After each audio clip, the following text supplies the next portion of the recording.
Sa gabi ng aking kasal, nagtago ako sa ilalim ng kama para biruin ang aking asawa. Gusto kong patawanin siya. Sorpresahin siya. Simulan ang aming buhay magkasama sa isang nakakatawang kuwento na pagtatawanan namin sa loob ng maraming taon. Ngunit hindi siya ang pumasok sa silid. May ibang tao ang tumawid sa pintuan. Inilapag ang telepono sa kama at inon ang speakerphone. Ang sumunod kong narinig ay nagpatindig ng aking balahibo. Bago tayo magsimula, isulat muna sa comment section kung saang syudad kayo nanonood. Manila, Cebu, o sa ibang bansa. Dalangin ko sa lahat ng nag-like at nag-subscribe. Sana ay manatili kayong malusog at pagpalain sa inyong kabuhayan. Dati, ang kasal ay parang isang mainit na tahanan. Isang kanlungan na laging nagbibigay ginhawa sa dibdib. Naniwala ako na hanggat kasama ko si Carlos, magiging maayos ang lahat sa buhay. Ang manipis na puntas ay kumapit sa matigas na hibla ng alpombra. Mukha itong katawa-tawa. Naiintindihan ko iyon. Isang 30 taong gulang na babae na nagtatago sa ilalim ng kama sa gabi ng kanyang sariling kasal.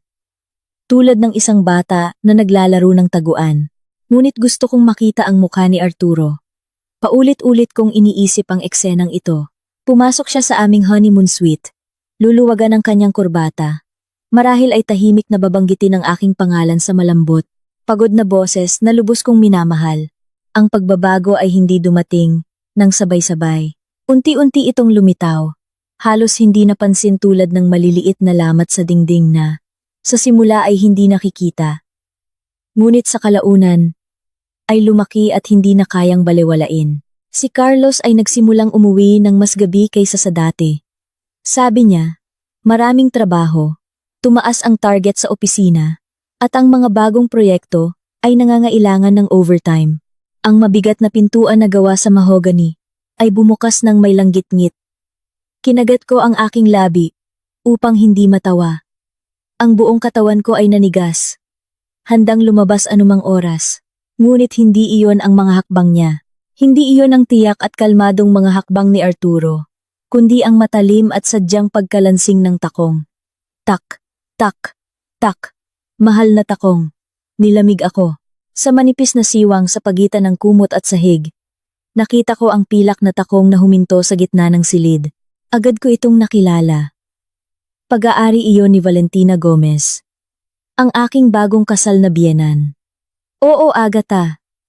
Nasa silid ako. Ang boses ni Valentina ay matatag. May awtoridad. Hindi siya bumulong. Nagsalita siya na para bang lahat ng narito ay pag-aari niya. Inon niya ang speakerphone at inihagis ang telepono sa kama. Ang mismong kama na pinagtataguan ko. Nalagkit ang spring ng kutson sa itaas lamang ng aking ulo, bahagyang lumubog. Umalis na sila? Tanong ng isang manipis na boses mula sa telepono. Si Arturo ay nasa ibaba, nag-aasikaso ng catering. Sagot ni Valentina. At ang babae? Sino ang nakakaalam kung nasaan siya?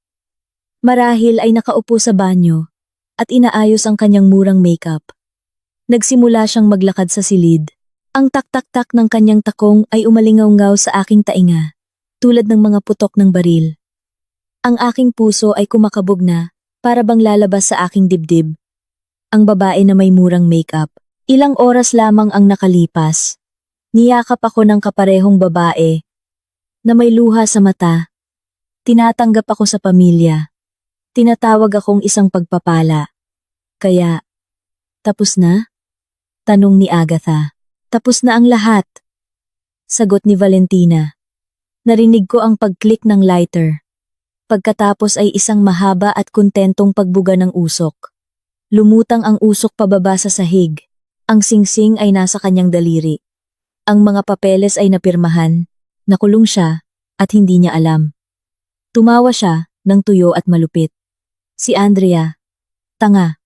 Probinsya ng walang silbi. Akala niya nanalo siya sa loto sa pagpapakasal sa aking anak. Hindi niya alam na ito ay isang pagkukunwari lamang. Nginig ang aking mukha. Ang aking mga kamay ay lumamig. Ano ang pinag-uusapan niya? Sigurado ka tungkol sa penthouse? Tanong ng boses mula sa telepono. Kung maghiwalay sila, Hindi niya kukunin ang kalahati, di ba? Nakaayos na ang lahat. Sagot ni Valentina. Binaba ang boses sa isang tono ng pagsasabwatan na nagpaikot sa aking tiyan. Magkasama silang maninirahan ng 1 taon. Maximum na 1 at kalahating taon. Sapat lamang upang magmukhang kapani-paniwala ang lahat. Huminto siya. Tila tinatamasa ang bawat salita. Pagkatapos ay magsisimulang magreklamo si Arturo. Ipakikita namin siyang hindi matatag. O mas mabuti pa, gagawin naming napakasakit ng kanyang buhay na siya mismo ang aalis. Mayroon kaming lahat ng resibo na nagpapatunay na siya ang nagbayad ng paunang bayad. Kukunin namin ang penthouse sa korte. Wala siyang sapat na pera para sa isang disenteng abogado. Tinakpan ko ang aking bibig ng 2 kamay. Ang mga luha ay nangangamot sa aking mga mata. Ang penthouse. Ang aming magandang penthouse sa Makati. Legal na nakapangalan sa akin. Ngunit pinayagan ko si Arturo na asikasuhin ang lahat ng papeles upang palakihin ang kanyang ego, upang iparamdam sa kanya na siya ang tagapagtaguyod. Siya ay halos ulila. Patuloy ng aking biyenan habang naghuhubad ng isa sa kanyang sapatos. Bumagsak ito ilang pulgada lamang mula sa aking ilong. Ang kanyang ama ay isang retiradong sundalo. Nabubuhay sa pensyon sa Cebu. O baka hindi doon. Sino ang nakakaalam? Wala siyang safety net. Kapag nakuha na namin ang mga ari-arian, babalik siya sa pinanggalingan niya. Sa wakas ay makakapagpakasal si Arturo sa isang babae na may tunay na klase tulad ni Ingrid. Ang pangalan ay tumama sa akin. Tulad ng isang suntok. Si Ingrid, ang matagal ng kaibigan ni Arturo. Ang babae na nakasuot ng makipot na pulang damit, na masyadong malapad ang ngiti sa buong kasal. Si Arturo ay umaakyat, sabi ni Valentina, nagbuga ng usok sa kisame. Kailangan lang niya ng stepping stone. At si Andrea? Well, si Andrea ay isang napakatibay na stepping stone. Nanginginig ako ng husto na kinatakutan ko na baka manginig ang sahig sa ilalim ko. Hindi ito biro o hindi pagkakaunawaan. Ito ay pagnanakaw. Ang aking kasal, ang aking pag-ibig, ang aking buhay, lahat ay isang maingat na pinlanong panloloko, na ang tanging layunin ay kunin ang aking ari-arian. Biglang tumigil si Valentina sa paglalakad sa silid. Teka, lumapit siya sa kama. Nakita ko kung paano lumingon ang kanyang mga paa sa aking direksyon. Yumuko siya. Huminto ako sa paghinga, sa manipis na siwang. Nakita ko ang kanyang kamay na umabot sa ilalim ng kama. Ang mahaba, perpektong manicured na mga kuko, ay kumakalmot sa sahig ng ilang pulgada lamang. Mula sa aking mukha, may kinuha siya. Ang aking perlas na hikaw. Marahil, ay nalaglag ito nang gumapang ako. Sa ilalim ng kama. Inilapit niya ito. Tinitingnan. Basura. Bulong niya. At inihagis ang hikaw sa nightstand. Plastic siguro. Tumayo siya. Halos mahilo ako sa lunas. Ngunit hindi ito nagtagal. Bumalik ang hawakan ng pinto. Ma? Ang boses ni Arturo. Nandito ako. Darling, kanta ni Valentina. Agad na naging mapagmahal na ina. Pumasok ang aking asawa sa silid. Ang lalaking pinanumpaan ko ng pag-ibig at katapatan wala pang 3 oras ang nakalipas. Naghintay ako, nanalangin, umaasa ng buong puso na may sasabihin siya, na ipagtatanggol niya ako. Ngunit sa halip, huminga siya ng malalim at bumagsak sa kama. Sa itaas lamang ko. Nandito ba siya? Wala, sagot ni Valentina. Siguro naglalakad kung saan sa pasilyo. Makinig. Kailangan nating pag-usapan ang bank transfer bago siya bumalik. Alam ko, ma, alam ko. Ungol ni Arturo.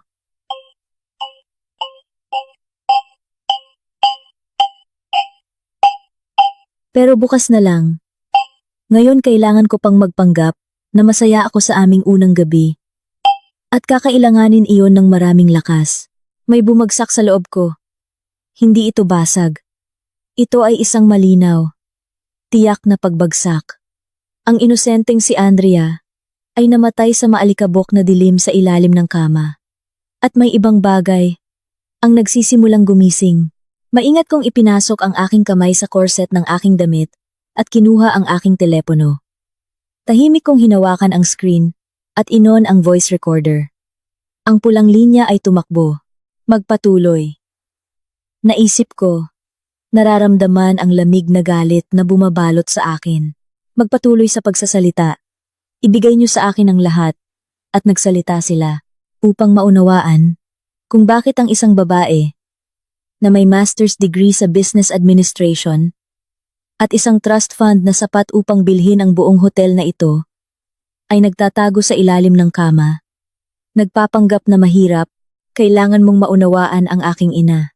Ang aking ina, si Elena Valderrama, ay ang pinakamabait na tao na makikilala mo. At kasabay nito ay napakayaman. Isang tagapagmana ng isang shipping empire. Pinakasalan niya ang aking ama. Si Victor, noong nagsisimula pa lamang siya sa kanyang negosyo sa konstruksyon. Sila ay isang malakas na mag-asawa. Ngunit ang aking ina ay nagmahal ng buong puso. Nang siya ay namatay 10 taon na ang nakalipas, hindi cancer ang pumatay sa kanya. Ang pumatay sa kanya ay ang baliw na puso. Nalaman niya na ang kanyang sariling kapatid na babae at matalik na kaibigan ay naglalabas ng pera mula sa kanyang mga charitable fund sa loob ng maraming taon.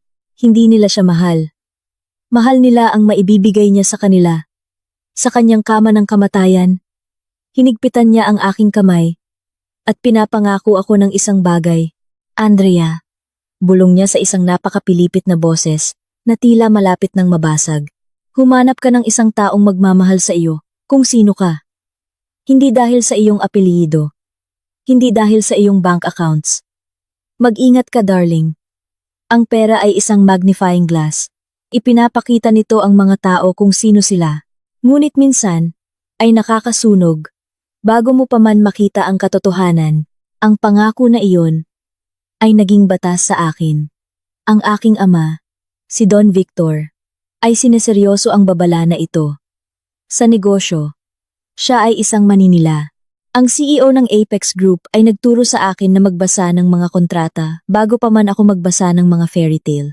Nang magsimula akong makipag-date, wala akong pinagkakatiwalaan. Nararamdaman nila ang pera. Andrea, sabi niya. Tinitingnan ka nila at nakikita ang isang tiket sa loto. At pagkatapos ay nagkaroon ako ng ideya para sa isang pagsubok, isang filter. Lumipat ako mula sa aming pamanang lupain sa Tagaytay at umarkila ng isang simple, medyo luma na apartment sa isang lugar ng mga manggagawa. Nagmamaneho ako ng 50 taong gulang na Toyota Vios. Nagtrabaho ako bilang administrative assistant sa isang logistics company. Isang trabaho na talagang gusto ko dahil sa kalmadong routine nito.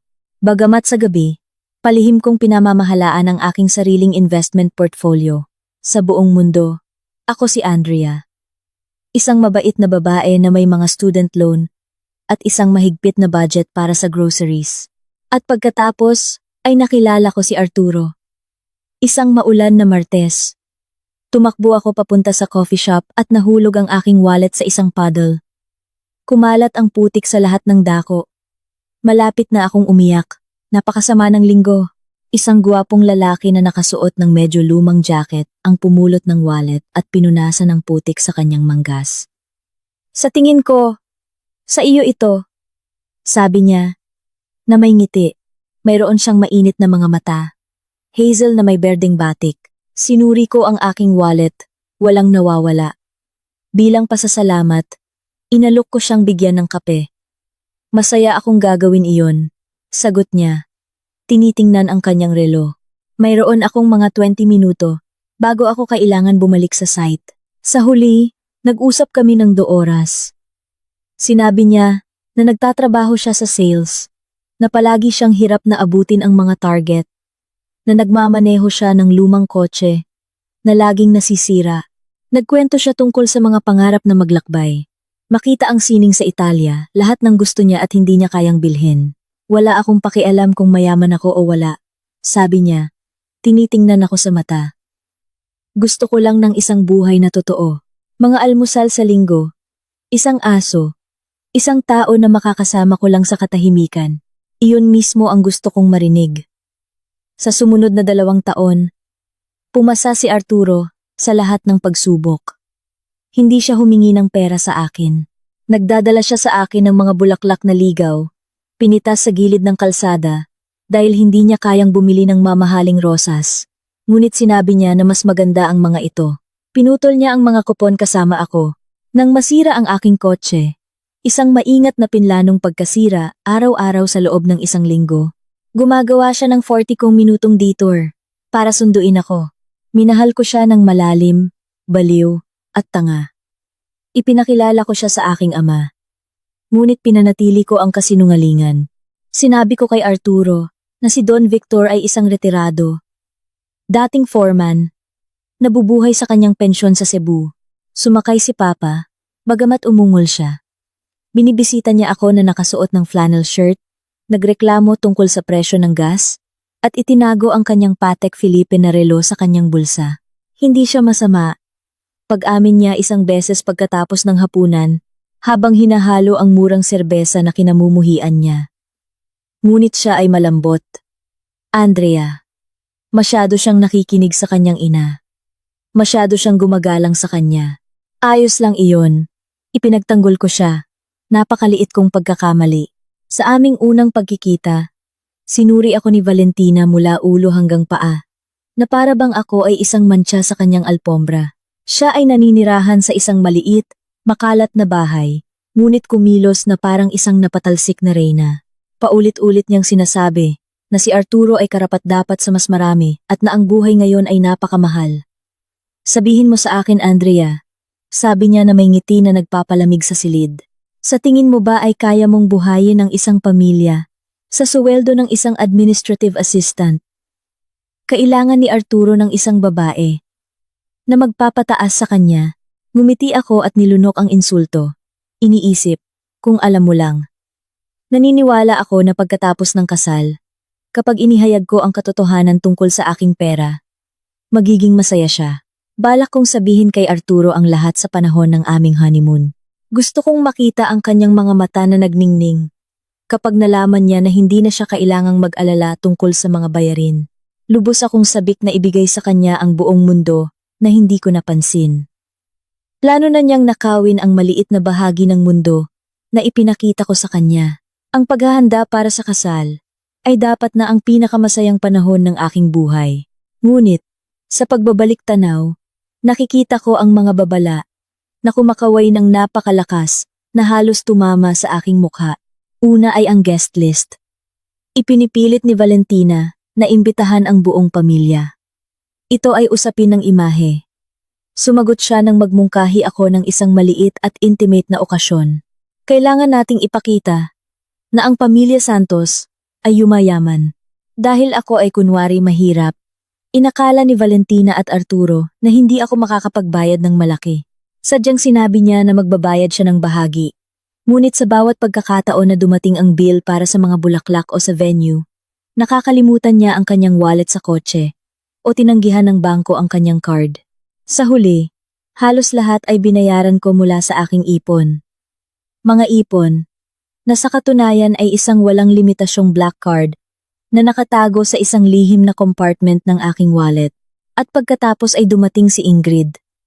Kailangan mong makilala si Ingrid, sabi ni Arturo isang gabi. Mga 3 buwan bago ang kasal. Parang kapatid ko siya. Magkasama kaming lumaki. Siya ay nakamamangha sa pinaka-obvious na paraan. Makikitid na damit, malakas na tawa, at isang nakababahalang ugali. Nahawakan ang braso ni Arturo sa tuwing nagsasalita siya. Nang mag-inuman kami, halos hindi niya ako tiningnan. Sa buong gabi, inaalala niya ang mga kuwento at inside jokes niya kay Arturo na hindi ko naintindihan. Ay, naalala mo ba ang gabing iyon sa Boracay? Tumawa siya, yumuko sa kanya. Sabi mo hindi ka makakapunta. Sabi ko, nalito. Huminto si Arturo ng 1 segundo. Ito ay isang biyahe, pagkatapos ng graduation.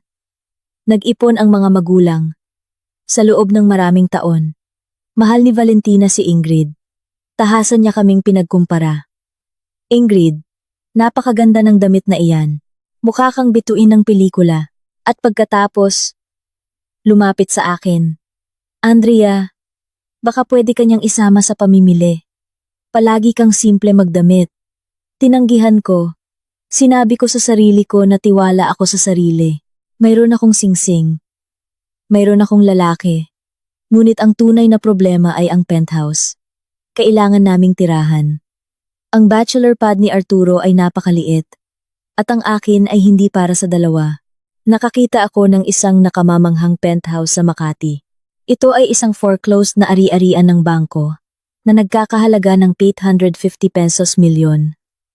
Ngunit kahit ganoon, ang presyo ay hindi kayang abutin ng isang administrative assistant at isang salesman. Mayroon akong mana. Sabi ko sa kanya isang gabi. Ito ay isang kalahating katotohanan. Iniwan ako ng lola ko ng pera. Sapat na para bilhin ito kaagad. Halos lumuwa ang mga mata ni Arturo. Agad? Seryoso ka? Oo. Gusto kong magsimula tayo ng walang utang. Kinagabihan din iyon, dumating si Valentina. Bigla akong naging napaka-interesado sa kanya. Sinuri niya ako ng may kalkuladong tingin. Napakagandang balita.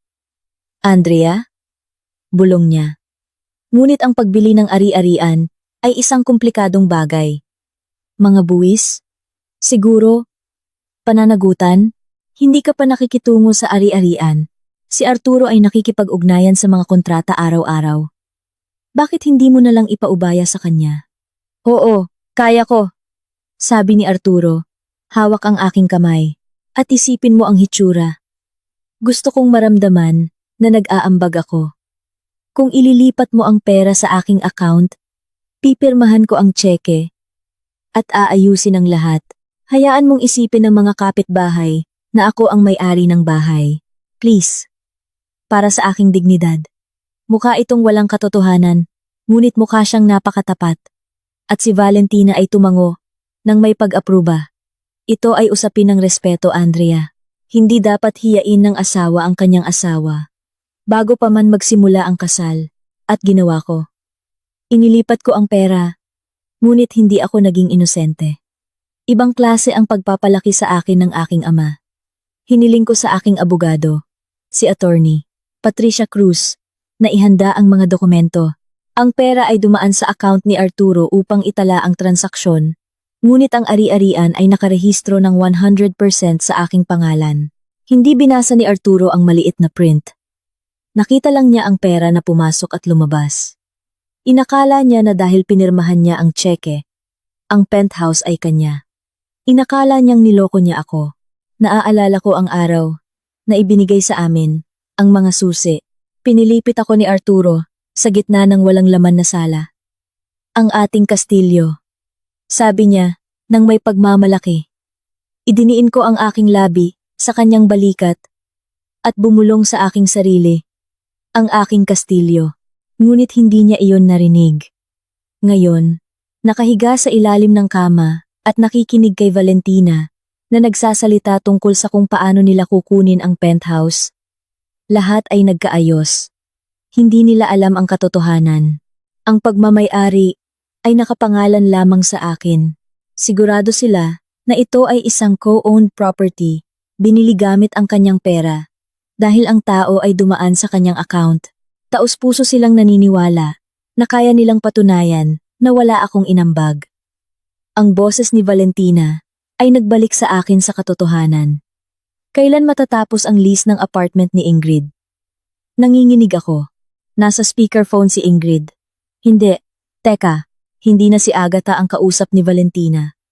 Kinausap niya si Arturo. Tinatanong siya tungkol kay Ingrid. Pagkatapos ng 6 na buwan, bulong ni Arturo, habang nakasubsob ang mukha sa unan. Kaya kailangan nating bilisan ang lahat. Ma, hindi ko kayang panatilihin siya sa sofa ng kanyang kapatid magpakailanman. At saka, kailangan ng bata ng sariling silid. Huminto ang mundo. Ang katahimikan sa ilalim ng kama ay nakakabingi. Isang bata. Hinawakan ko ang aking bibig. Nang buong lakas na naramdaman ko ang lasa ng dugo. Ang salitang iyon ay nakabitin sa hangin, tulad ng nakalalasong usok. Huwag kang mag-alala tungkol sa bata. Sabi ni Valentina ng may tono ng negosyo. Maghahanda kami ng nursery sa ikalawang silid tulugan. Sa sandaling wala na si Andrea dito. At pipinturahan namin ang nakakatakot na kulay dilaw na pinili niya. Biglang kumirot ang aking tiyan. Malapit na akong sumuka sa alpombra. Buntis si Ingrid. Si Arturo. Ang aking asawa. Wala pang isang araw ang nakalipas. Ay nagbuntis sa kanyang kaibigan na parang kapatid. Naaawa lang ako sa kanya, ma. Sabi niya.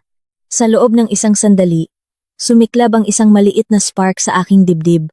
Marahil may konsensiya siya. Marahil ay nahihiya siya. Naaawa?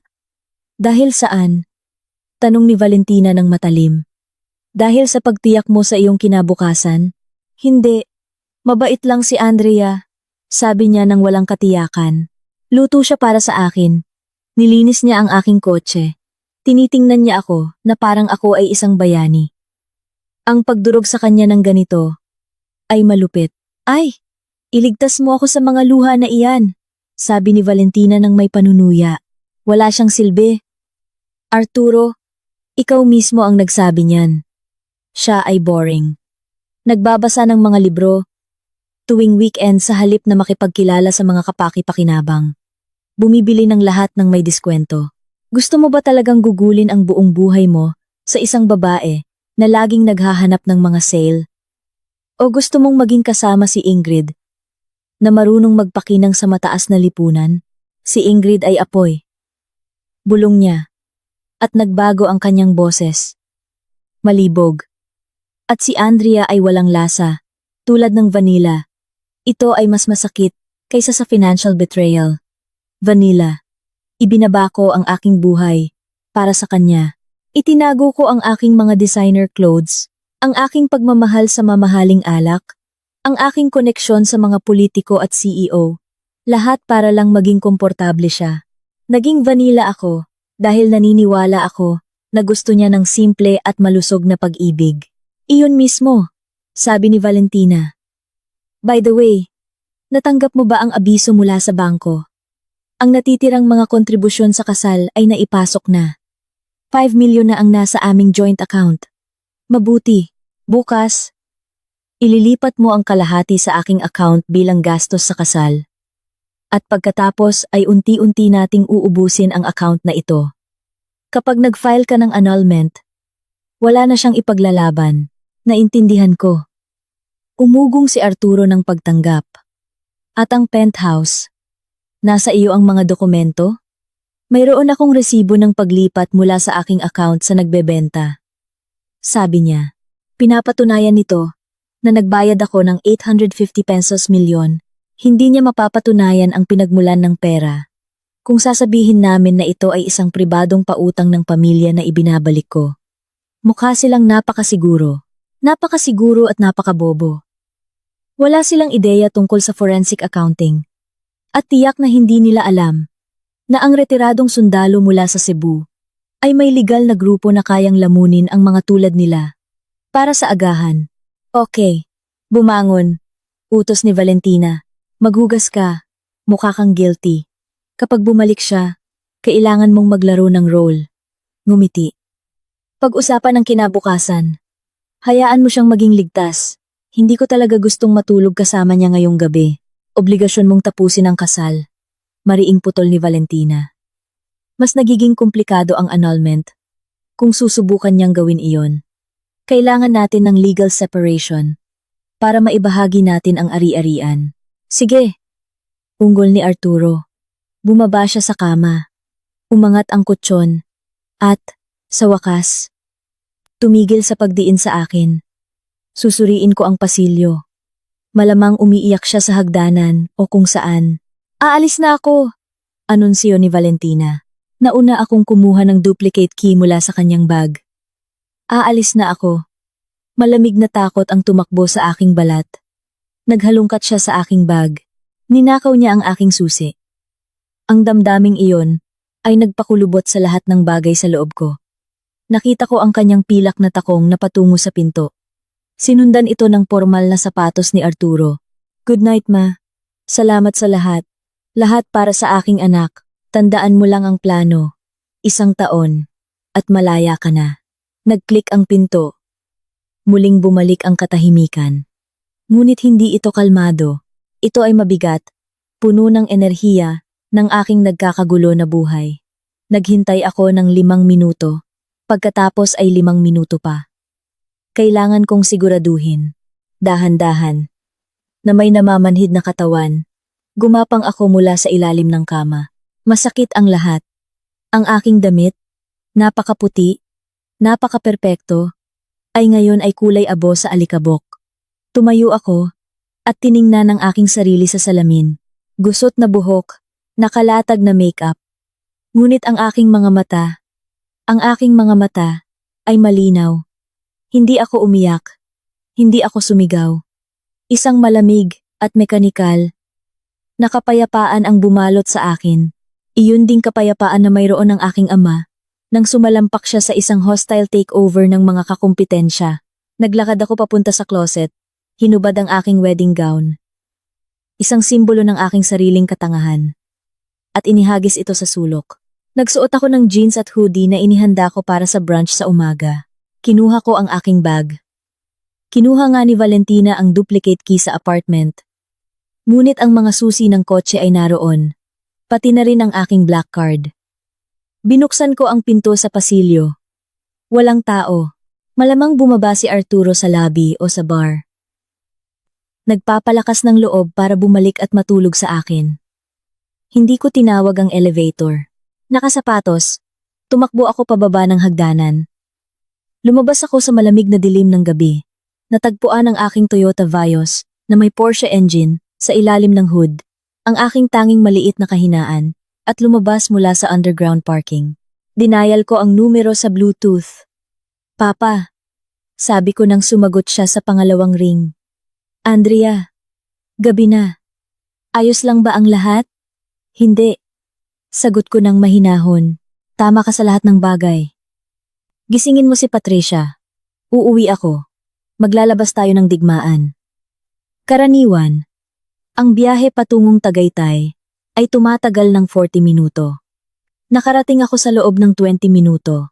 Huminto ako sa harap ng napakalaking gate na gawa sa wrought iron. Nakilala ng kamera ang numero. Tahimik na bumukas ang mga pinto habang nagmamaneho ako sa paikot-ikot na daanan sa pagitan ng mga lumang puno. Naramdaman ko ang balat ni Andrea, ang administrative assistant, na nag-alis sa akin. Bumabalik ako sa aking kaharian. Naghihintay ang aking ama sa beranda, nakasuot ng silk robe. May hindi-sindi na tabako sa pagitan ng kanyang mga daliri. Sa tabi niya ay si Patricia, ang aking matalik na kaibigan, at ang pinakamahigpit na corporate lawyer. Nakasuot siya ng pajama.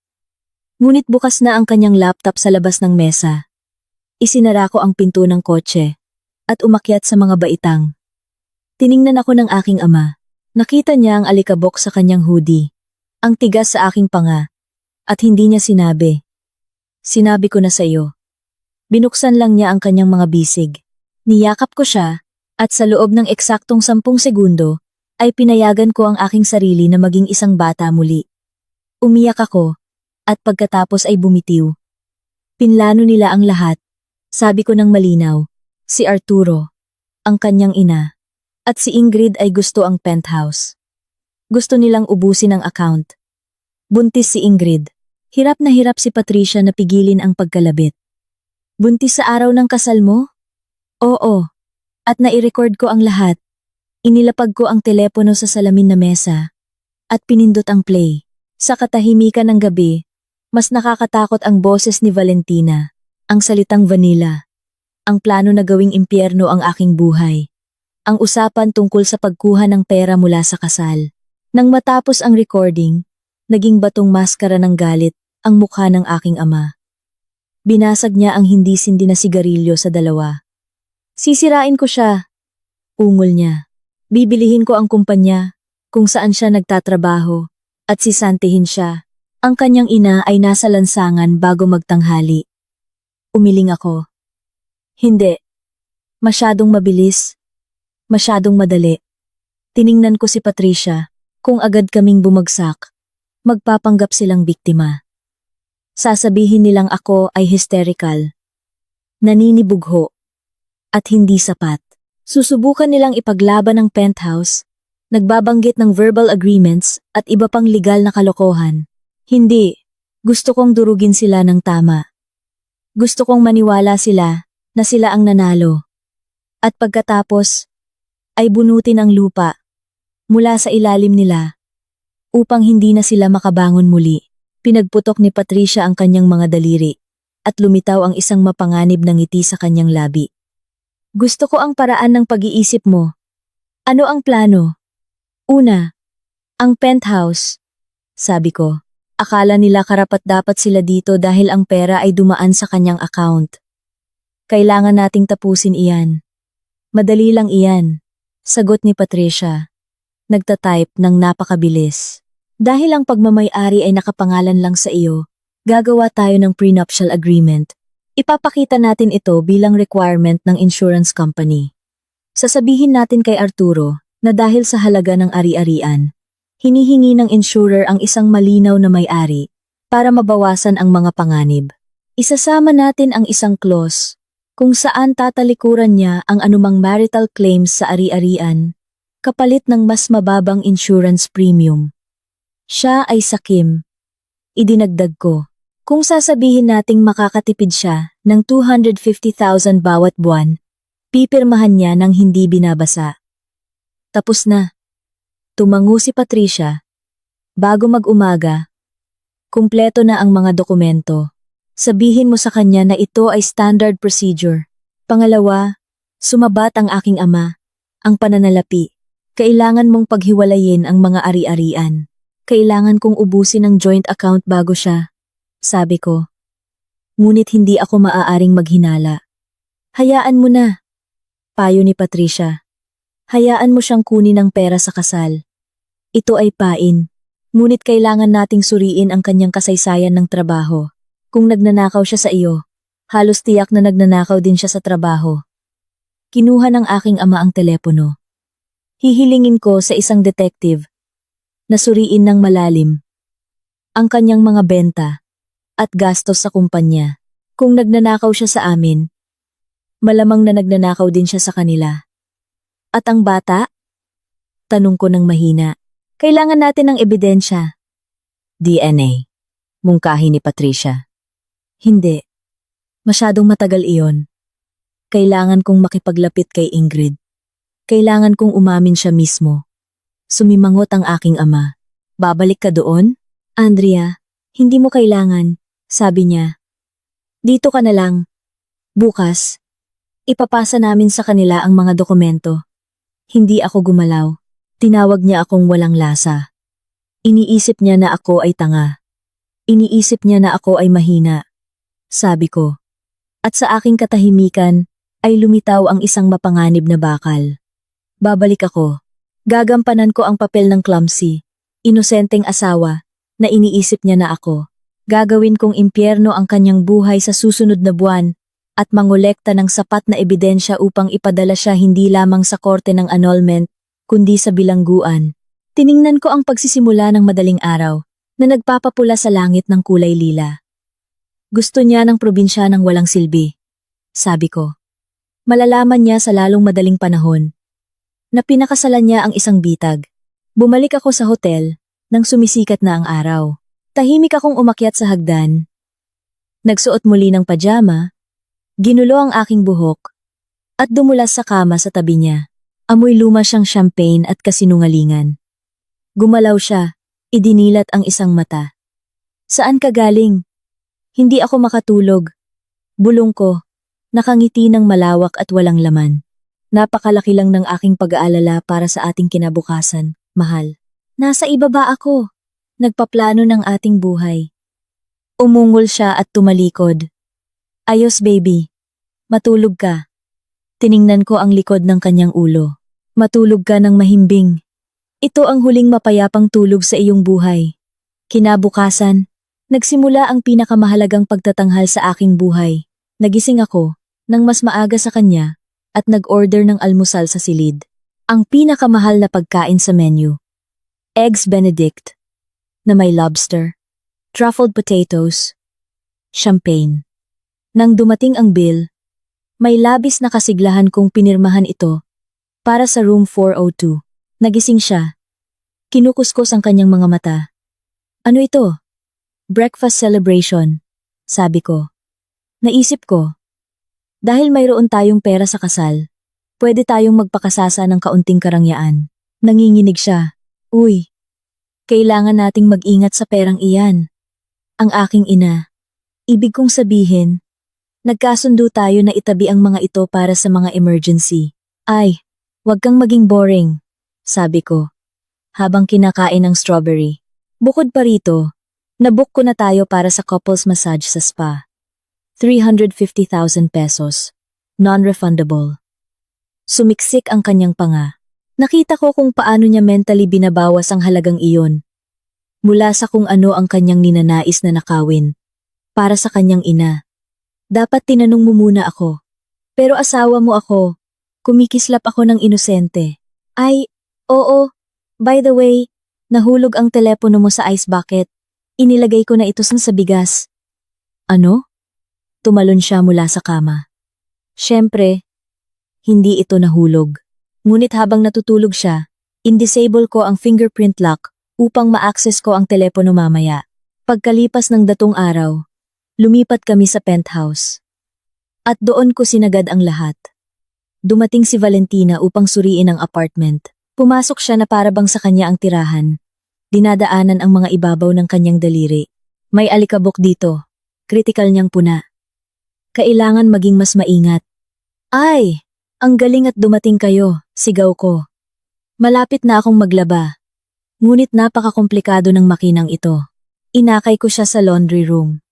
Sa loob ng washing machine, umiikot sa mainit na tubig na may industrial bleach, ay ang kanyang pinakamahalagang kayamanan. Isang vintage faux fur coat na iniwan niya sa bachelor pad ni Arturo.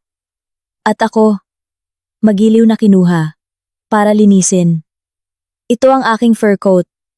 Sigaw niya. Oo. Gusto kitang sorpresahin. Ngumiti ako. Para maging perpektong malinis. Sinira niya ang hatch. Lumabas ang tubig sa sahig. Kinuha niya ang isang kulay abo, gusot na buhol, na parang isang nalunod na daga. Sumigaw siya. Ito ay dry clean only. Nagkakahalaga ito ng 1,500,000. Ay, hindi. Umiyak ako. Nagpatuloy ang mga peking luha sa aking pisngi. Gusto ko lang tumulong. Napakaliit ng label. Tumakbo si Arturo. Ano ang nangyari? Sinisira niya ang aking fur coat. Sigaw ni Valentina. Tingnan mo. I'm so sorry, hikbi ko. Habang idinidiin ang aking mukha sa dibdib ni Arturo. Simple lang akong babae. Wala akong alam tungkol sa mamahaling fur coats. Tiningnan niya ang kanyang ina. Pagkatapos ay ako. Nagalit siya. Ngunit naaalala niya ang plano. Kailangan niyang panatilihin akong nasa mabuting kalooban. Ayos lang ma, sabi niya sa pagitan ng kanyang mga ngipin. Aksidente iyon. Hindi alam ni Andrea. Lumabas si Valentina sa apartment. Hawak ang basa niyang fur coat. Nang gabing iyon, habang si Arturo ay nangingit-ngit sa galit sa sofa, inilabas ko ang mga dokumento na inihanda ni Patricia. Darling, sabi ko, humihinga ng bahagya, napakahihiya ko sa nangyari sa fur coat. Gusto kong siguraduhin na wala na akong sisirain pa. Dumating ang isang sulat mula sa insurance company ngayon. Sinasabi nila na dahil sa mataas na halaga ng penthouse, napakalaki ng pananagutan sa ilalim ng policy. Huminto ako upang palakasin ang epekto. Ngunit kung pipirmahan mo ang waiver na ito, at sasabihing hindi ikaw ang pangunahing may-ari, ang insurance premium ay bababa ng 2,050,000 pesos bawat buwan. Dahil napakamahal ko ngayong araw, naisip kong makakatulong ang pagtitipid dito. Ang mga mata ni Arturo ay nagningning sa salitang 250,000 patos. Hayaan mong tingnan ko. Mabilis niyang binasa ang dokumento. Makapal ang teksto, puno ng legal na terminolohiya. Nakita niya ang bold na pamagat. Waiver of insurance liability. Ang talata kung saan tinalikuran niya ang anumang karapatan ng mag-asawa sa ari-arian ay nilaktawan lang niya. Sige, sabi niya. Kinuha ang panulat. At least, sinusubukan mong ayusin ang iyong gulo. Pinirmahan niya. Tiningnan ko ang pagkatuyo ng tinta. Click! Sumara ang bitag. Sa sumunod na 2 linggo, naging bagyo ako ng incompetence. Nagluluto ako tuwing gabi. Ngunit aksidenteng naglalagay ng asin sa halip na asukal sa kanyang kape. Sinira ko ang kanyang paboritong cashmere sweaters. Nakalimutan kong bayaran ng internet. At hindi siya nakapaglaro ng video games sa loob ng 3 araw. Hinahantong ko siya sa limitasyon. At habang lalo siyang nawawalan ng pag-asa, mas madalas siyang tumatakbo kay Ingrid. Sinundan ko siya. Naglagay ang aking ama at isang pribadong detective ng GPS tracker sa kanyang kotse. Sa tuwing sinasabi niyang magtatagal siya sa trabaho, naroon siya sa apartment ni Ingrid. Isang gabi, umuwi siya na amoy ng pabango niya. Isang murang vanilla scent. Napakahirap ng trabaho. Buntong hininga niya. Bumagsak sa sofa. Masyado kang nagtatrabaho, sabi ko. Habang minamasahe ang kanyang mga balikat. Kailangan mo ng pahinga. Bakit hindi tayo magkaroon ng hapunan? Ano? Hapunan. Para sa iyong pamilya, ang iyong ina ay galit pa rin sa fur coat. Gusto kong magbayad puri. Imbitahan natin silang lahat. Si Valentina, ang iyong mga pinsan. At si Ingrid din. Siya ang iyong matalik na kaibigan, di ba? Nag-aalangan si Arturo. Hindi ko alam, Andrea. Hindi ka naman mahusay magluto. Magpa-practice ako. Pangako ko. Please. Gusto kong ipakita sa kanila na kaya kong maging perpektong asawa. Mayabang siyang ngumiti. Alam ko kung ano ang iniisip niya. Hayaan mo siyang mapahiya, sabi ni Valentina, para mas madaling ipaliwanag ang annulment. Makikita ng lahat na wala siyang silbi. Sige, sagot ni Arturo. Sa susunod na Sabado, wag lang sirain ang lahat. Hindi ko sisirain. Ngumiti ako. Ito ay magiging isang gabi na hindi malilimutan ng sinuman. Mabilis na lumaki ang guest list. Si Valentina, na umaasa ng isa pang pagkatalo ko, ay inanyayahan ng kanyang kapatid na babae, 2 mapanlikhang pamangkin. At syempre, si Ingrid. Pupunuin ko ang aking bahay ng mga taong kinamumuhian ako.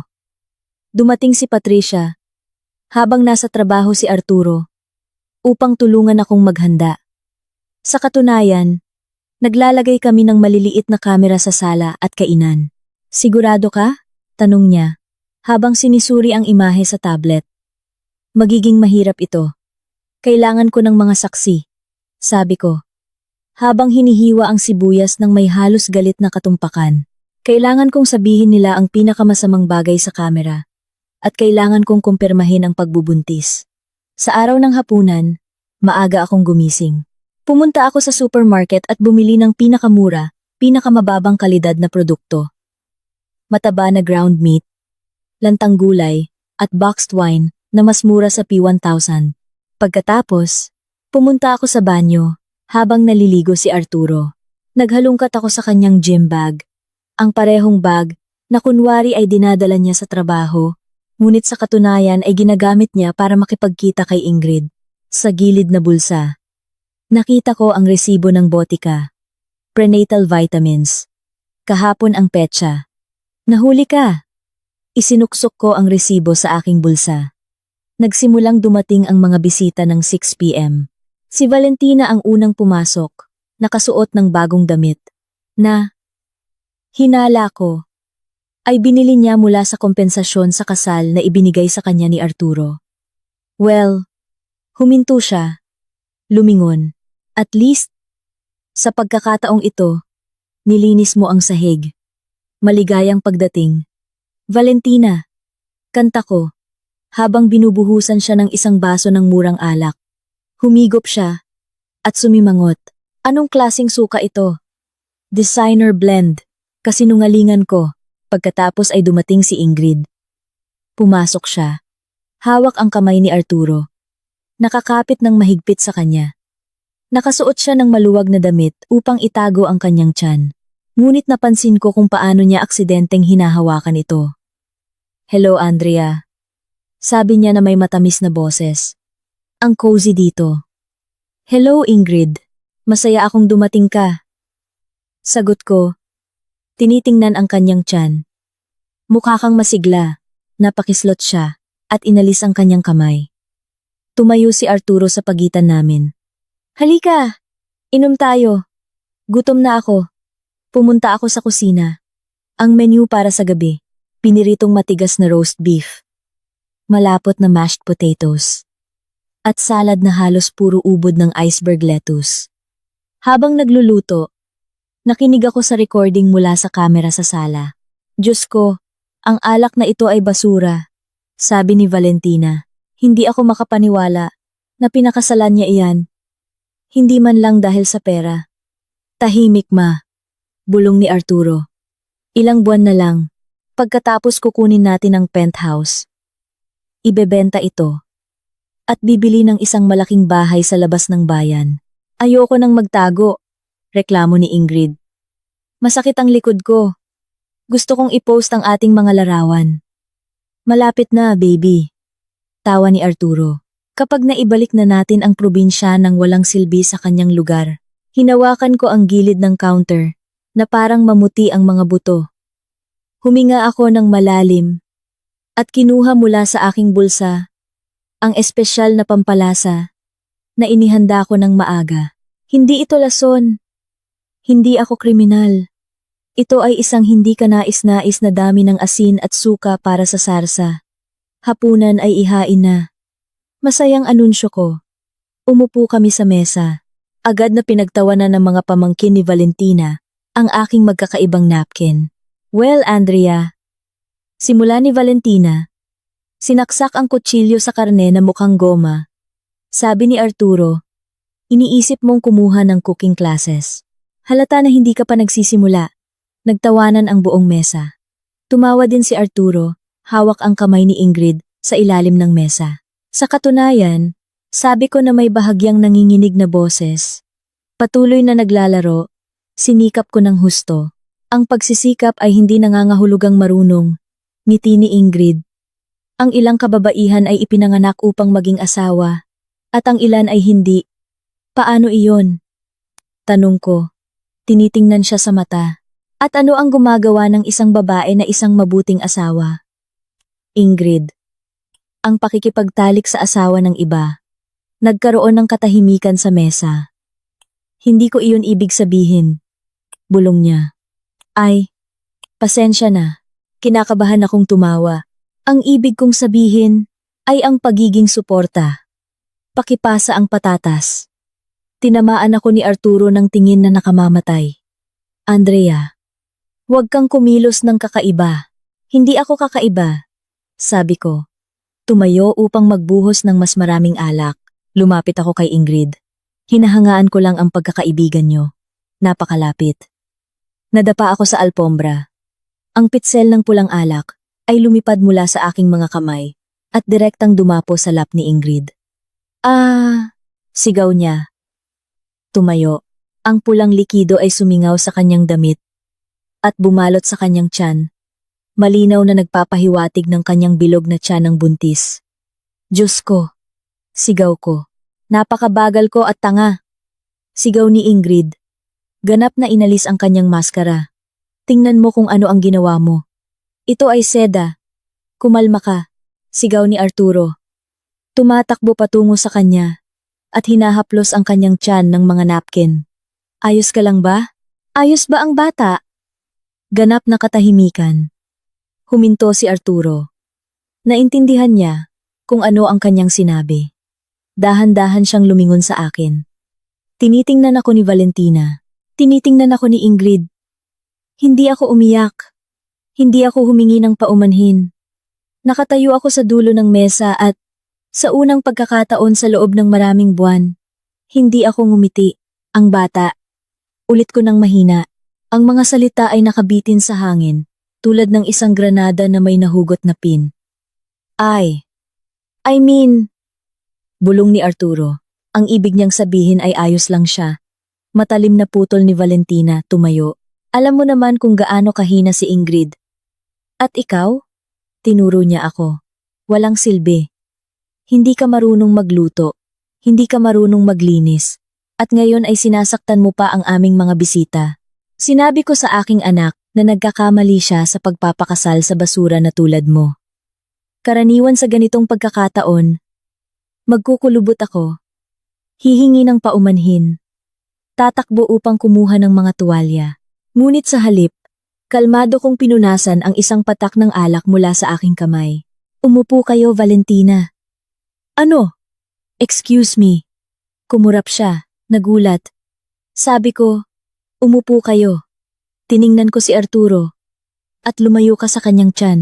Alam nating lahat kung ano ang nandoon. Ikaw ay lasing. Sinubukan niyang kontrolin. Pumunta ka sa kwarto. Mag-uusap tayo mamaya. Lumapit ako sa sideboard at kinuha ang karaoke microphone, ang paborito niyang laruan. Anong ginagawa mo? Singhal ni Ingrid. Baliw ka! Marahil, ngumiti ako.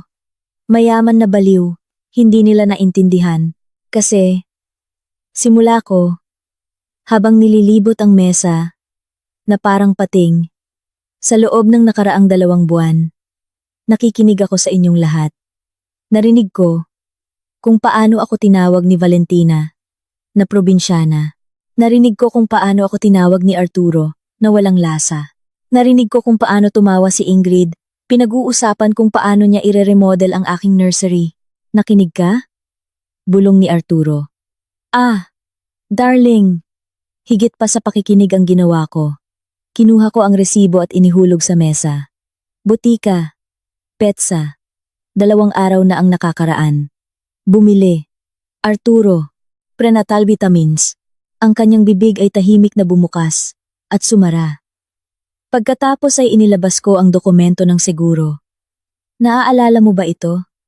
Ito ay isang papel lamang mula sa seguro, bulong niya. Hindi. Malinaw kong sinabi. Ito ay isang post-nuptial agreement. Dito, kusang loob mong tinalikuran ang anumang karapatan sa ari-arian na ito. Kinumpirma mo na 100% ng pera ay pag-aari ko. At wala kang anumang karapatan sa ari-arian. Kung maghiwalay. Ikaw mismo ang tinalikuran mo ang penthouse, Arturo? Binuod ko. Ipinalit mo ang iyong gintong tiket sa 250,000 pesos bawat buwan. Namula ang mukha ni Valentina. Niloko mo siya. Hindi ito tatayo sa korte. Oo, tiyak na tatayo ito, sabi ni Patricia habang pumapasok sa silid. Alam mo, ang murang kaibigan ng abogado na nabanggit mo, kalmadong idinagdag ni Patricia.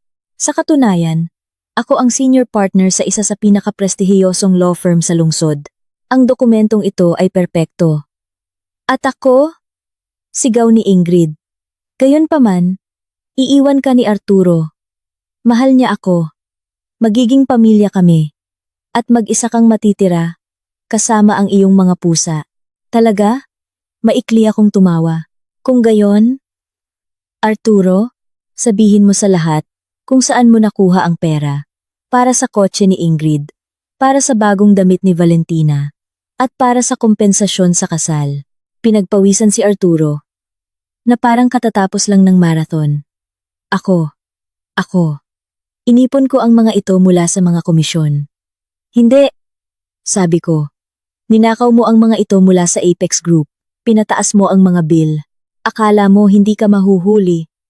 Dahil napakalaki ng kumpanya at walang makakapansin sa nawawalang pera. At ano ngayon? Sigaw ni Valentina. Hindi alam ng Apex Group ang tungkol dito. Lumapit ako sa pinto at inilagay ang aking kamay sa hawakan. Ito ang pinaka-interesante. Sabi ko, tinitingnan sila ng isa-isa. Hindi nyo sinikap na malaman kung sino ako. 'Di ba? Inakala nyo lang na si Andrea ay si Andrea lang. Anong pinagsasabi mo? Bulong ni Arturo. Hindi lang ako isang Valderrama. Sabi ko. Ang aking ama ay si Victor Valderrama, CEO, at may-ari ng Apex Group. Bumagsak ang katahimikan. Tulad ng isang konkretong slab. Kumapit si Valentina sa gilid ng mesa upang hindi bumagsak. Hindi! Ito ay kasinungalingan. Ang iyong ama ay isang retirado sa Cebu. Nasa Cebu nga siya ngayon, tumango ako sa kanyang yate. Mukha si Arturo na malapit nang mawalan ng malay. Nagnanakaw siya sa ama ng kanyang sariling asawa. Tinawag niya ang tagapagmana ng kumpanya kung saan siya nagtatrabaho na walang lasa. Ikay, ikaw ang tagapagmana? Ang kanyang boses ay napatigil. Oo, sagot ko. At ang tanging dahilan kung bakit hindi kita sinisante sa unang minuto ay dahil gusto kong makita kung gaano kalalim ang bulok. Tiningnan ko siya ng may malamig na katahimikan at napakalalim nito. Andrea, darling. Lumapit sa akin si Arturo, itinaas ang kanyang mga kamay. Teka. Ipapaliwanag namin ang lahat. Nalito ako. Pwersahan ako ng mama ko. Huwag mong ipasa sa akin ang sisi. Sigaw ni Valentina. Naghahanap na ng daan palabas. Hindi na tinatanggap ang mga paliwanag. Sabi ko, mayroon akong mga dokumento ng pagnanakaw. Mayroon akong recording ng inyong pagsasabuatan. Upang mandaya. Mayroon akong ebidensya ng pagtataksil.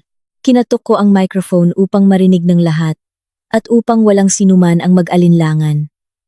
Gusto kong marinig ninyo kung ano ang eksaktong narinig ko sa gabi ng aking kasal. Upang maunawaan ninyo, hindi ako nagtago sa ilalim ng kama nang walang kabuluhan. Kinuha ko ang aking telepono at ikinonekta ito sa Bluetooth speaker. Puno ang silid ng ingay. At pagkatapos ay sumabog ang boses ni Valentina. Matalim. Nakakalason. Mga insulto. Ang plano sa penthouse. Pangungutya, pagsasabuatan. Tinakpan ni Valentina ang kanyang tainga. Umiyak si Ingrid. Bumagsak si Arturo sa upuan. Hawak ang kanyang ulo. Ngunit hindi huminto ang recording. Ang aking nakaraang sarili, ang nanginginig sa ilalim ng kama, ay hindi nagsabi ng kahit isang salita. At gayon paman, pinuno ng boses ni Valentina ang kainan, nang may nakakapasong kalinawan, kumukulubot si Arturo sa harap ng lahat, lalo pang lumulubog. Naging kulay abo ang kanyang mukha, na para bang naubos ang dugo mula sa kanya. Umiyak na si Ingrid, tumutulo ang maskara sa kanyang pisngi sa mga itim na agos, kahit na nahuli sa sulok. Sinubukan ni Valentina na mangagat. Patayin mo iyan! Kumulo siya sa telepono. Illegal iyan! Hindi ka maaaring mag-record ng mga tao nang walang pahintulot. Hindi iyan tatanggapin sa korte. Binawi ko ang telepono. Hindi siya pinayagang maabot ito. Sa katunayan, Valentina, kalmado kong sinabi sa gitna ng kaguluhan, kung kahit isang kalahok sa pag-uusap, ay alam na may recording, ito ay legal. At alam ko, kaya, oo, lahat ay ganap na legal. Sa sandaling iyon, ang pintuan sa harap, na binuksan ko ng maaga ng remote, ay bumukas. Mabigat na bota ang tumama sa sahig. Asul na flashing lights ang sumiklab sa labas ng bintana, sumasalamin sa mga pader ng penthouse na inakala nilang sa kanila. Unang pumasok si Patricia, hindi na nakasuot ng pajama. Nakasuot siya ng isang perpektong angkop na suit at sa kanyang mga kamay ay isang leather folder, tulad ng isang armas. Sinundan siya ng 2 uniformed officers at mga security personnel ng aking ama, si Detective Mendoza. Arturo, anunsyo ni Detective Mendoza sa matatag na boses. Arestado ka! Tumalon si Arturo. Tumalsik ang upuan. Arestado? Dahil saan? Wala akong ginawa. Ito ay isang away ng pamilya. Hindi dahil sa pagtataksil, G. Santos. Sabi ni Patricia. Lumapit ng may malamig na ngiti. Bagamat ito ay sapat na batayan, para sa mga dokumento ng agarang annulment na inihanda ko na. Arestado ka dahil sa pagnanakaw, misappropriation of funds, at pandaraya laban sa Apex Group. Ano? Sigaw ni Arturo. Sumandal ako sa mesa. Sinuri namin ang iyong mga account. Hindi ka nag-iipon ng mga komisyon. Gumawa ka ng 3 pekeng kontratista sa ilalim ng pangalang JRS Marketing. Nag-aproba ka ng mga bill para sa mga materyales na hindi kailanman dumating sa site. Sa huling 6 na buwan, naglabas ka ng mahigit 35 million ano. Na mula si Valentina, hindi.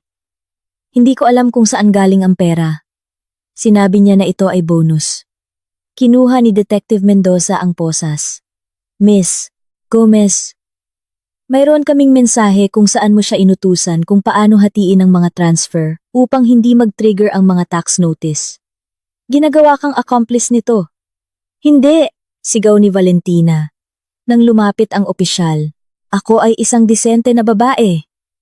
Wala kayong karapatan na hawakan ako. Binuklat siya ng opisyal. Nang walang paggalang sa kanyang tinatawag na estado, ang metal na tunog ng posas ay ang pinakamagandang tunog na narinig ko kailanman. Umiyak si Ingrid habang idinidiin ang kanyang mga kamay sa kanyang tiyan. Gumawa ka ng isang bagay. Ipinangako mo na aalagaan mo kami. Tiningnan ni Arturo si Ingrid. Pagkatapos ang kanyang ina, pagkatapos ay ako. Ang mga pulis ay pinipilipit na ang kanyang mga braso sa likod. Andrea, humihikbi siya. Please. Kausapin mo ang tatay mo. Sabihin mo sa kanya, nabawiin ang kaso.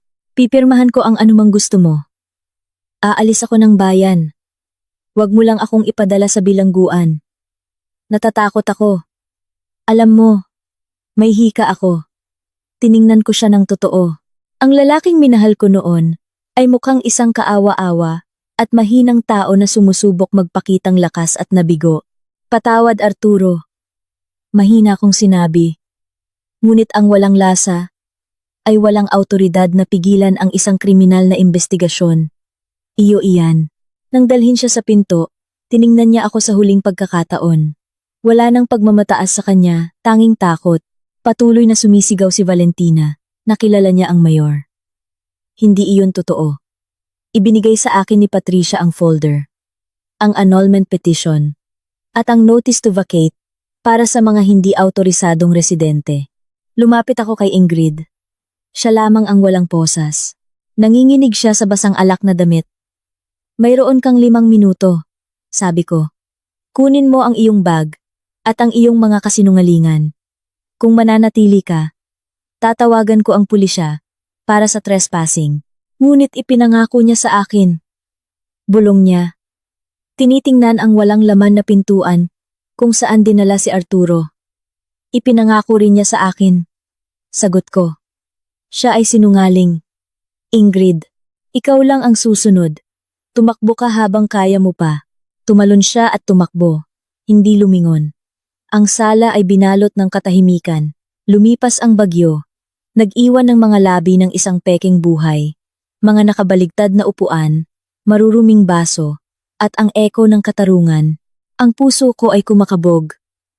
Hindi dahil sa takot, kundi dahil sa adrenaline. Tiningnan ko si Patricia. Dahan-dahan siyang tumango sa akin, nang may paggalang. Ito ang sandaling iyon. Ang sandali kung kailan ko nabawi ang aking buhay. Kung nakarating kayo rito, mangyaring suportahan ako.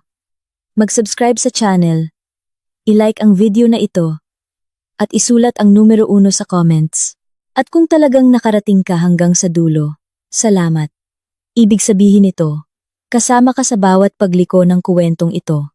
Ang iyong suporta ang nagtutulak sa akin na magpatuloy. Kaya isulat ang numero 1 para makita kita. At ngayon, bumalik tayo sa kwento.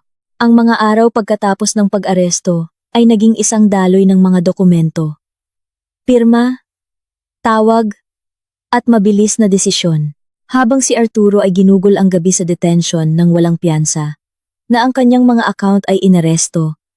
Nag-focus ako sa pagtanggal sa kanya mula sa aking buhay, tulad ng pagtanggal ng isang mantsa na ayaw mo nang makita. Una, ang pisikal na paglilinis. Ayoko na ng penthouse na iyon.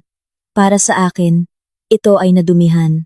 Kumuha ako ng isang team na nagpack ng lahat ng pag-aari ko. At inilabas ito nang hindi ko kailangang hawakan ang kahit isang bagay.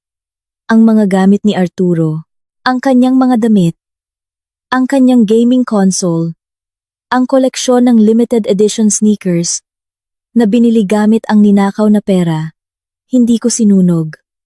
Iyon ay magiging badalasina ang gaming, dramatic at illegal. Sa halip, ipinadala ko ang lahat sa tanging natitirang address sa bahay ni Valentina. Ngunit wala si Valentina doon. Lumabas na mas mahina ang kanyang posisyon kaysa sa inakala namin.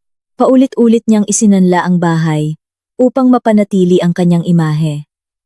Pangalawang mortgage. Pangatlo, lahat para sa kapakanan ng hitsura. Nang dumating sa kanya ang mga gastos sa korte at biglang huminto ang daloy ng pera mula kay Arturo. Gumuho ang kanyang card house. Isang linggo, pagkatapos ng pag-aresto, tinawagan ako ni Patricia. Magugustuhan mo ito, sabi niya. Nang may kasiyahan, kinuha ng bangko ang bahay ni Valentina kahapon. Malaya siya sa piyansa, ngunit wala siyang matirhan. Sinubukan niyang umarkila ng motel. Blocked ang mga cards. Nakatayo ako sa bintana sa bahay ng aking ama nang marinig ko iyon. Nasaan siya ngayon? Tanong ko. Sa kapatid niya. Sagot ni Patricia. Iyong nagtawa sa iyong mga napkin. Natutulog si Valentina sa isang folding bed sa basement. Isang madilim na kasiyahan ang humigpit sa aking dibdib. Ang babae na nangutya sa retiradong sundalo ay nalalaman na ngayon kung ano ang ibig sabihin ng mabuhay araw-araw. Pagkatapos ay dumating ang pagdinig sa annulment. Mabilis, mahigpit, walang lugar para sa palabas. Nakakonekta si Arturo sa pamamagitan ng video call mula sa detention. Mukha siyang sirang-sira, hindi nag-ahit. May malalim na eye bags, nakasuot ng orange na uniforme, na nagpapakita sa kanya na mas kaawa-awa. Nang tanungin ng hukom kung kinukwestiyon niya ang annulment o ang valididad ng prenuptial agreement, umiling lang siya. Hindi, Your Honor. Bulong niya. Hindi pinalambot ng hukom ang mga salita. Inamin mo na pinirmahan mo ang pagtalikod sa karapatan sa ari-arian sa Ayala Avenue. Inamin mo rin ang pagtataksil. Ang naghabla ay nagbigay ng kumpletong ebidensya. Mayroon ka bang idaragdag? Tiningnan ni Arturo ang kamera. Sa loob ng isang segundo, nagtama ang aming mga mata sa malamig na screen. Nagkamali ako. Bulong niya. Gumawa ka ng ilang krimen. Pagwawasto ng hukom sa kanya. Naaprubahan ang annulment. Ang lahat ng ari-arian ay mapupunta sa naghabla. Kailangan mong bayaran ang gastos sa korte. Siyempre, hindi niya ito kayang bayaran. Ako mismo ang nagbayad. Ang huling buwis para sa pagtitiwala sa maling tao. Si Ingrid din ay hindi nakalusot, nang walang pinsala, nang walang suporta ni Arturo, at sa gitna ng eskandalong kumalat sa balita, nawalan siya ng trabaho sa butik. Mabilis kumalat ang mga tsismis sa aming mga bilog. Sinubukan niya akong kontakin isang beses. Nagpadala ng mahabang sulat ng pagpapaliwanag. Inilipat ang sisi kay Arturo at nagpakita ng sarili bilang biktima. Hindi ako sumagot, ipinasa ko lang ang sulat sa abogado niya. Hayaan nilang sirain ang isa't isa. At pagkatapos, ay sumunod ang huling suntok. Nagbigay ng testimonya ang aking ama sa korte bilang biktima. Hindi siya nagtaas ng boses. Hindi niya kailangan. Nakatayo siya ng tuwid na may presensya ng isang taong sanay na ang mundo ay yumuyuko sa kanya. Ang pagtitiwala ay ang salapi ng negosyo. Sabi niya, ninakaw ni G. Santos hindi lamang ang pera. Ninakaw niya ang pagtitiwala. Pumasok siya sa aking pamilya. Sa pamamagitan ng kasinungalingan, pinuntirya ang aking anak na babae at ginamit ang aking kumpanya bilang isang personal na alkansya. Siya ay hindi biktima ng sitwasyon, siya ay isang predator na nahuli. Ang hatol ay bumagsak na parang bakal na pinto. Si Arturo ay nahatulan ng 5 taon sa bilangguan. Si Valentina ay nakatanggap ng 2 taong conditional sentence at community service. Pangunahin dahil nagbigay siya ng testimonya laban sa kanyang sariling anak upang iligtas ang kanyang sarili. Ito ang kanyang huling pagtataksil. Pinagmasdan ko siya mula sa aking kinauupuan. Tiningnan ko ang mukha ni Arturo nang magbigay ng testimonya ang kanyang ina laban sa kanya. Ang pagkasira ay napakakumpleto, na sa isang sandali ay halos naawa ako sa kanya. Halos, nang matapos ang lahat, lumabas ako sa gusali ng korte. Maliwanag ang araw, sariwa ang hangin. Huminga ako ng malalim, na para bang sa unang pagkakataon, ay pinupuno ko ang aking baga ng oxygen na walang amoy ng kasinungalingan at murang cologne. Naanol na ang kasal ko. Pumasok ako sa kotse. Sa pagkakataong ito sa aking tunay na kotse, isang Porsche 911 convertible na itinago ko sa lahat ng panahong ito. Ibinalik ko ang bubong at nagmaneho palayo. Iniiwan ang gusali ng korte at ang pamilya Santos sa rearview mirror. Nakaramdam ako ng mas magaan kaysa sa maraming taon. Ang babaeng maalikabok, nanginginig sa ilalim ng kama, ay wala na. Sa kanyang lugar, ay nakatayo ang iba, pinanday ng apoy. Ngunit ang apoy ay nagiiwan ng mga peklat, at ang paggaling ay nangangailangan ng mas matagal na panahon kaysa sa paghihiganti. 3 taon na ang nakalipas. Ang paghihiganti ay tulad ng sugar rush, matalim, matamis, at pagkatapos ay bumabagsak. Nang humupa ang adrenaline ng pagkasira, may mas tahimik at mas mabigat na bagay ang nanatili sa akin. Ang aking sariling mga problema sa pagtitiwala. Sumisid ako sa trabaho at huminto sa pagtatago. Opisyal akong pumasok sa Apex Group bilang Chief Operating Officer at sinimulan kong gamitin ang aking buong pangalan Andrea bilang isang baluti. Nagtatrabaho ako ng 16 oras sa isang araw. Pinalalawak ang imperyo hanggang sa naging mas malaki pa ito. Sa Board of Directors, sinimulan akong tawaging Ice Queen, epektibo, mahusay, at ganap na hindi maabot. Dating. Imposible. Ang mga lalaki ay naging isang panganib. Ang bawat ngiti ay tila isang kalkulasyon. Nakikita ba niya ako? O ang bank account? Ang babae? O ang stepping stone? Ang tanging santuwaryo ay musika. Bilang isang bata, tumugtog ako ng piano, ngunit huminto. Nang makilala ko si Arturo, sinabi niya na ang classical ay boring. Ngayon, ginawa ko ang kabaligtaran. Bumili ako ng Steinway Grand Piano para sa aking bagong bahay, isang modernong glass sanctuary na nakatanaw sa ilog, malayo sa nadumihan na penthouse. Tuwing gabi, tumutugtog ako. Ibinubuhos ang galit, sakit, at kalungkutan sa mga Susi Chopin, Rachmaninoff, lahat ng nagpapahinga. Isang gabi, kinumbinsi ako ng aking ama na pumunta sa isang charity gala dinner para sa sining. Ayoko. Ayoko ng mga ganitong kaganapan. Mga plastik na ngiti, mamahaling champagne, mga taong nagbebenta ng mga ideya, bilang mga serbisyo. Sa loob lamang ng isang oras, Andrea, sabi ng aking ama, habang inaayos ang kanyang tuksedo. Ito ay para sa symphony orchestra. Gusto mo ang orkestra, di ba? At pumunta ako. Nakatayo ako sa isang sulok na may mineral water. Tinitingnan ang aking email sa telepono at binibilang ang mga minuto hanggang sa makakaalis ako. Nang hindi nagmumukhang bastos, mukha kang mas gugustuhin mong magpabunot ng ngipin. Isang boses sa tabi ko ang nagsalita. Agad akong nanigas. Ang maskara ay bumalik sa lugar. Dahan-dahan akong lumingon. Siya ay matangkad, malapad ang balikat. Maayos ang suot niyang tuksedo. Malinaw na hindi ito bago, at sanay na siyang gamitin.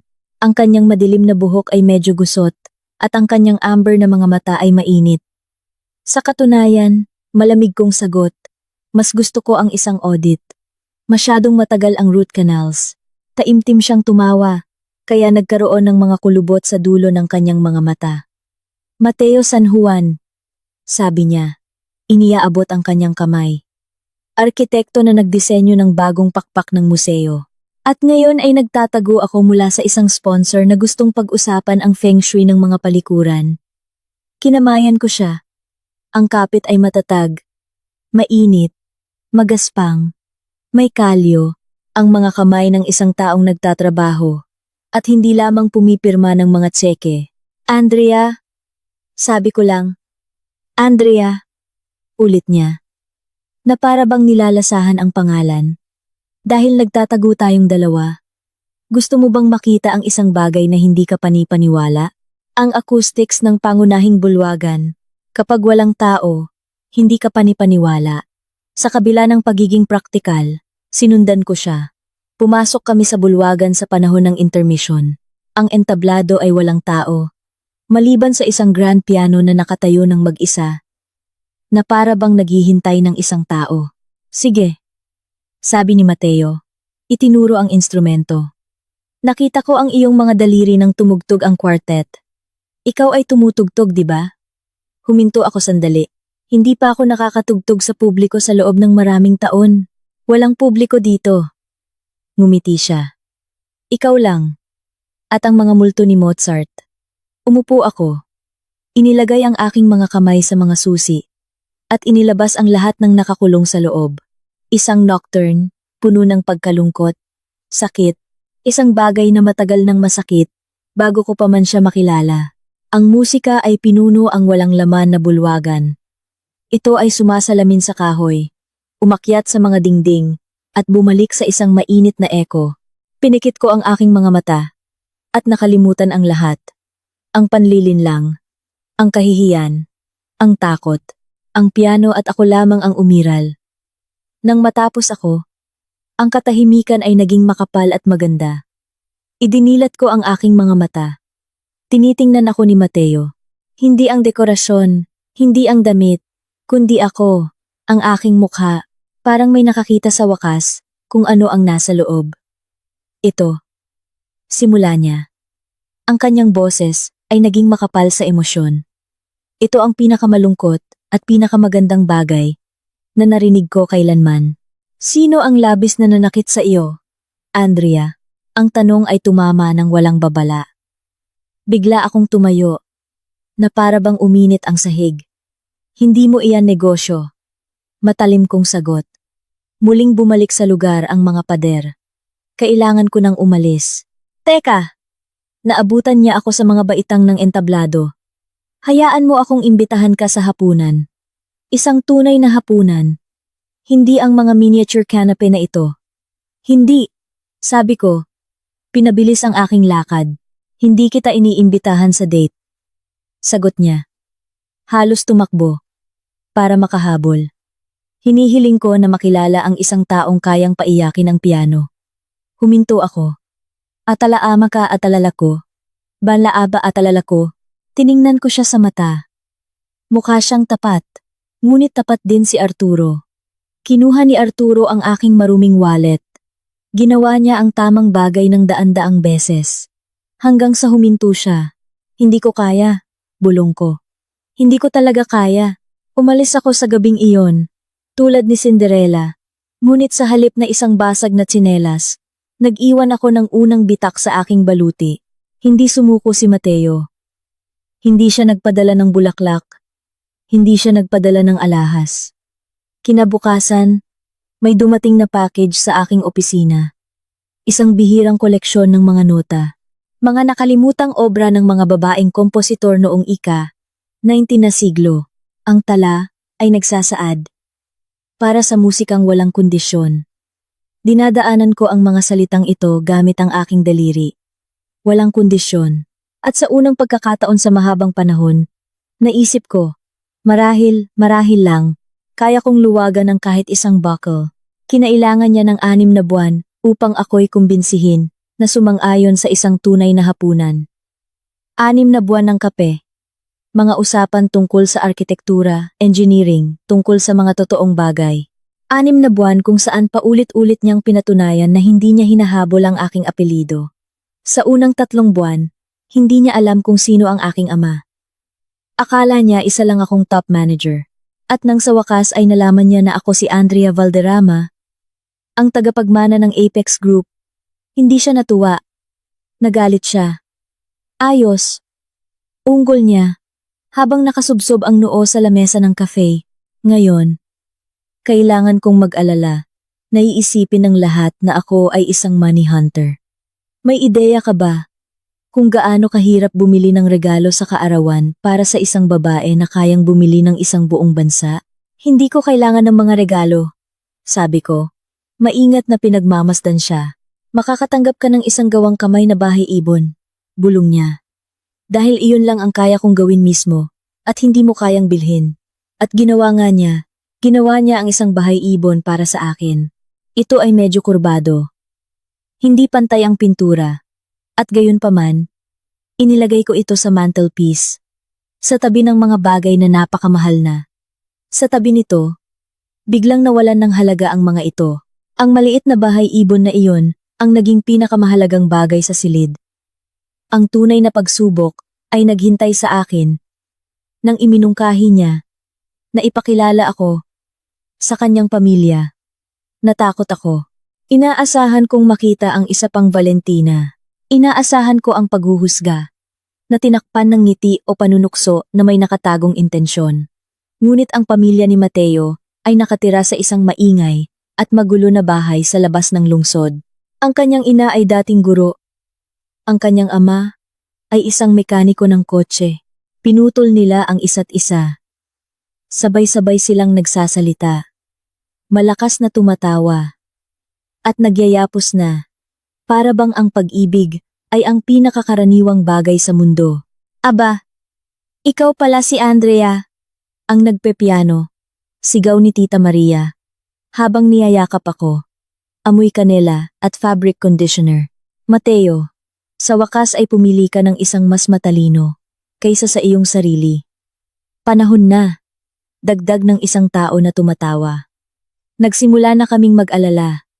Walang nagtanong tungkol sa aking pera. Walang nagtanong tungkol sa kumpanya ng aking ama. Tinanong nila ako kung gusto ko ang maanghang. Oo. Nanonood ba ako ng football? Hindi. Ngunit matututunan ko.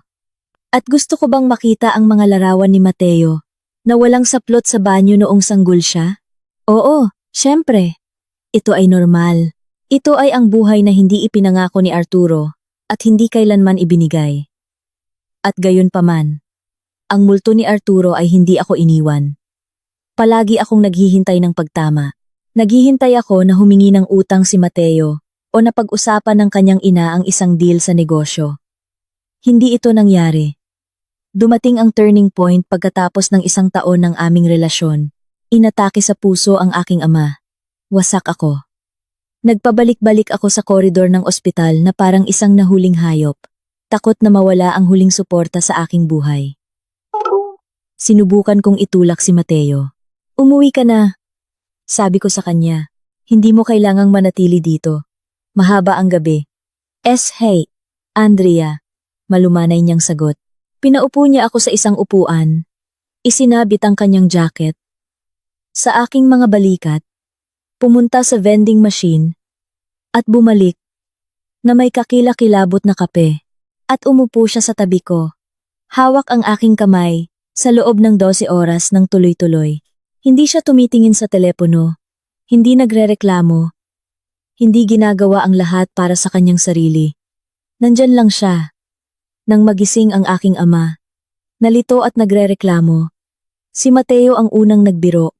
Don Victor, nagpakasakit kayo para lang hindi ninyo kami makalaro ng golf sa susunod na linggo. Tumawa ang aking ama. Mahina, ngunit tumawa. Tiningnan niya si Mateo. Pagkatapos ay ako. Nakita niya kung paano ako tiningnan ni Mateo. Pagod. Ngunit may katapatan na walang hinihinging kapalit. Kalaunan, nang ihatid ko si Mateo sa kotse, bumagsak ako. Bakit ka napakabait sa akin?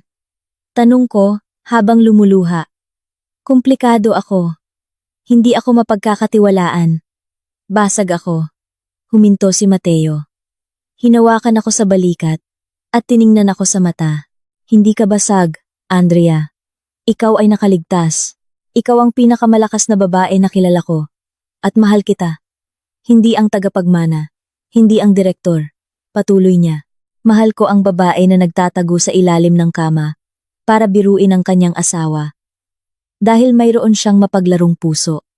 Mahal ko ang babae na tumutugtog ng malungkot na melodies sa piano. Mahal kita, nang gilalas ako. Hindi ko kailanman sinabi sa kanya tungkol sa kama. Paano mo nalaman? Bulong ko. Nagsasalita ka sa pagtulog mo. Ngumiti siya nang may kahihiyan. May tungkol sa alikabok sa ilalim ng kama at mga biyenan. Tumawa ako sa gitna ng aking mga luha. Tunay na tumawa. Pagkatapos ng 10 taon mula ng gabing iyon, nag-propose si Mateo sa akin. Walang flash mob. Walang katawa-tawa na diamante. Isang ordinaryong Martes. Nagluluto kami ng hapunan. May hawak siyang kahoy na kutsara. "Pakasalan mo ako," sabi niya. At agad, na para bang kailangan niyang linawin ang lahat. Pinirmahan ko na ang prenuptial agreement. Nasa Patricia ito. Sinasabi doon na aalis ako kasama ang aking pinagmulan, kasama ang aking mga instrumento, at ang aking hitsura. Ikaw lang ang gusto ko. Hinanap ko sa kanyang mukha ang isang panlilin lang, isang nakatagong kalkulasyon, ang maliit na print. Wala. Tanging pag-ibig. Oo. Sabi ko. Ngunit ang bahay ibon ay mananatili sa akin. Ang buhay ay may paraan ng pagbuo ng mga bilog. Kapag akala mo ay matagal mo na silang iniwan. 5 taon na ang nakalipas. Mula ng annulment. Ako ay 35 taong gulang. Kasal kami ni Mateo. At nabubuhay sa boring na kaligayahan. Sa pinakamabuting kahulugan. Kalmado. Matatag. Totoo. Nagkaroon kami ng isang anak na babae. Si Anya. 2 taong gulang. Na may matigas na panga ng aking ama. At amber na mga mata ni Mateo. Isang maulan na araw, lumabas ako sa headquarters ng Apex Group. Naghihintay ang driver na may payong, ngunit huminto ako. Sa pasukan ng parking lot, may isang babae na nakikipagtalo sa security. Mukha siyang matanda, mas matanda, kaysa sa dapat. Kulay abo ang kanyang buhok, manipis ang kanyang damit, at may hawak na balde ng panlinis. Kailangan ko lang siyang kausapin. Sigaw niya sa malat na boses. Nakilala ko ang boses na iyon. Wala na rito ang dating awtoridad at pagiging matalas, ngunit hindi pa rin ito matutularan. Valentina Gomez. Bulalas ko. Lumingon siya. Payat ang kanyang mukha. Malalim na kulubot ang pumutol sa balat sa paligid ng kanyang bibig. At nang makita niya ako, na nakasuot ng isang perpektong suit, puno ng lakas at tagumpay, bumagsak ang kanyang mga balikat. "Andrea," hiyaw niya. Tumango ako sa guwardiya. "Ayos lang, Stepan." Lumapit ako kay Valentina. Pinanatili ang distansya. "Ano ang kailangan mo?" Tanong ko. "Kung dumating ka para linisin ang back service entrance." Malupit iyon. Oo, ngunit ang babaeng ito ay nagplano na iwanan ako ng walang tahanan. Hindi ako nagtatrabaho. Sabi niya na nanginginig ang mga kamay. Nandito ako para magmakaawa. Si Valentina, nagmamakaawa. Ang kabalintunaan ay halos hindi ko kayang tiisin. Nagmamakaawa. Para saan? Tanong ko. Hindi pinalambot ang aking boses. Hirap siyang lumunok. Ibinaba ang kanyang tingin sa kanyang punit-punit na sapatos, na parang umaasa na makatago roon. Tungkol sa bata. Si Glenn. Sino si Glenn? Ang anak ni Arturo. Mahinang sabi niya. Ang anak ni Ingrid. Siya ay 5 taong gulang. Umalis si Ingrid. 2 taon na ang nakakaraan. Nakilala niya ang isang truck driver at iniwan niya sa akin. Sabi niya ayaw niya ng abala. Iniwan ni Ingrid ang kanyang sariling anak. Hindi ito nakakagulat sa akin. Ngunit ang sumunod ay nagpakulubot sa aking dibdib. At may sakit siya. Idinagdag ni Valentina. Nabasag ang kanyang boses. May leukemia si Glenn. Wala kaming siguro. Ang gobyerno ay sumasakop lamang ng bahagi. Kailangan niya ng espesyalista. Kailangan niya ng tulong. Tiningnan niya ako. At sa unang pagkakataon, nakakita ako ng tunay na luha. Hindi ang teatral na luha na ginamit niya noon. Ito ay luha ng isang lola na nanonood ng isang bata na unti-unting namamatay. Si Arturo ay nasa bilangguan pa rin. Patuloy niya. Wala siyang magawa. Naglilinis ako ng mga bahay, ngunit hindi ito sapat. Alam kong kinamumuhian mo kami. Alam kong karapat-dapat kami dito. Ngunit si Glenn ay inosente. Bata lang siya. Nakatayo ako sa ulan. Nakikinig sa pagpatak ng tubig sa payong. Tiningnan ko siya. Sirang-sira. Lumiliit, at sa aking isipan, tulad ng isang lumang lason, lumitaw ang pariralang iyon, mula sa gabi, sa ilalim ng kama. Wala siyang ideya. Ito ay isang magandang palabas lamang. Isang alo ng galit ang bumangon sa akin. Bakit ko siya tutulungan? Ang bata ay isang buhay na patunay ng pagtataksil. Mga sugat na may pangalan at mukha. At pagkatapos ay naisip ko si Anya, ang aking anak na babae, natutulog sa bahay, malusog, mainit, at ligtas. Naalala ko ang aking ina, namatay na may basag na puso, at gayon pa man ay hindi binitawan ang kabaitan. Hindi kita bibigyan ng pera, direkta kong sinabi. Kumurap si Valentina, na para bang iyon mismo ang inaasahan niya. Hindi kita bibigyan ng pera, ulit ko, dahil hindi ako nagtitiwala sa iyo. Ngunit sabihin mo sa akin ang pangalan ng ospital. City Children's Clinical Hospital. Bulong niya. Tumango ako, hindi inaalis ang tingin sa kanya. Direkta akong kakausap sa ospital. Kung nandoon nga ang bata, at kung may sakit nga siya, babayaran ko ang kanyang paggamot nang hindi nagpapakilala. Mayroon ang Apex Group ng Charitable Foundation. Ire-record namin ito bilang isang donasyon. Tiningnan niya ako na para bang hindi niya maunawaan ang mga salita. Bumukas ang kanyang bibig, ngunit walang tunog. Pagkatapos, dahan-dahan, lumuhod siya sa basang aspalto. Salamat. Umiiyak siya. Hawak ang laylayan ng aking pantalon. Salamat. Ikaw ay isang anghel. Patawarin mo ako. Patawarin mo ako sa lahat. Lumayo ako. Pinalaya ang aking binti. Hindi ako nakaramdam ng tagumpay habang tinitingnan ang kanyang kahihiyan.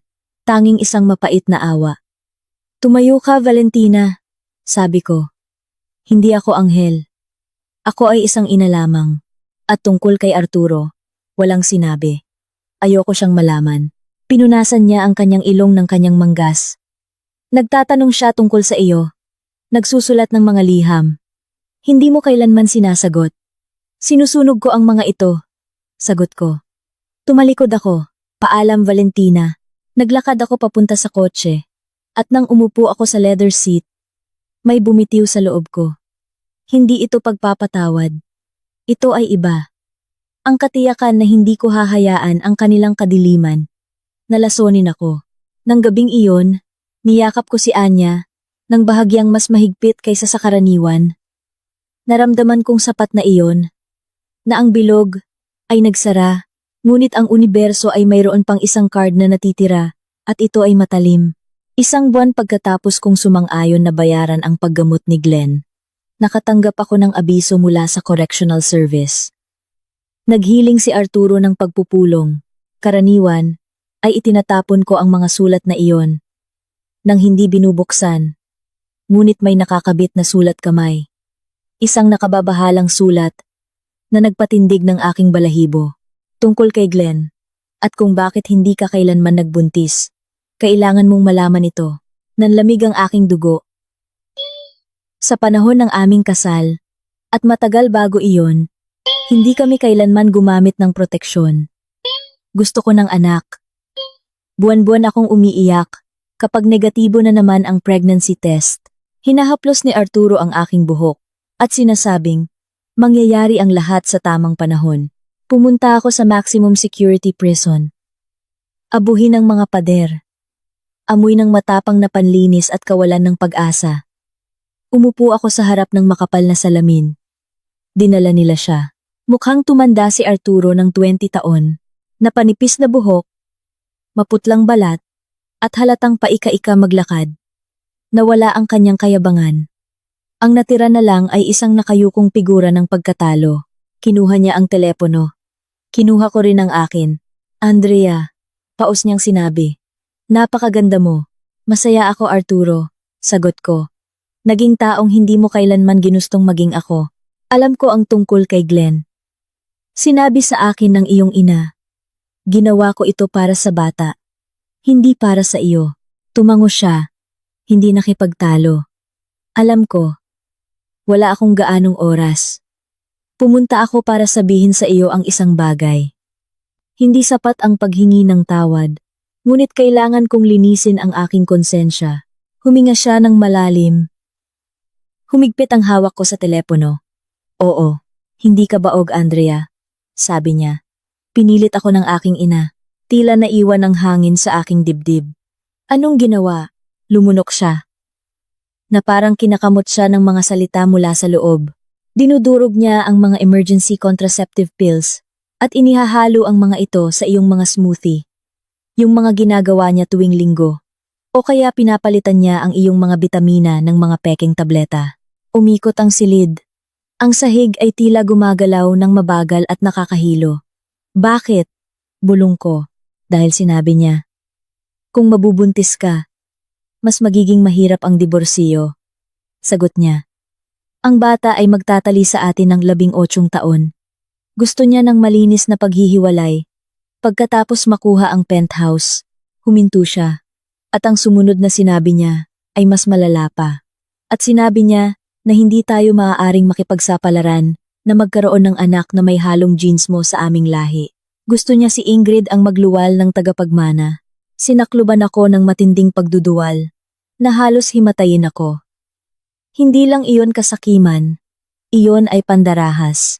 Nakialam sila sa aking katawan nang hindi ako hinahawakan. Nilalason ako mula sa loob para hindi ako mabuntis.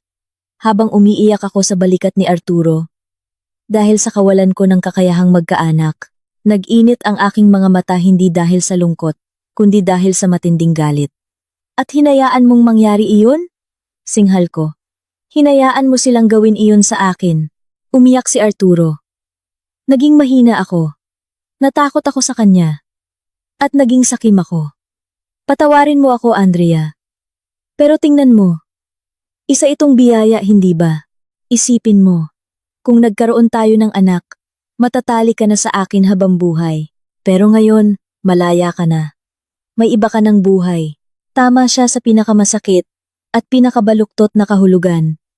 Kung nagkaroon ako ng anak sa kanya, hindi ako makakawala ng tuluyan. Palagi ko siyang palalakihin.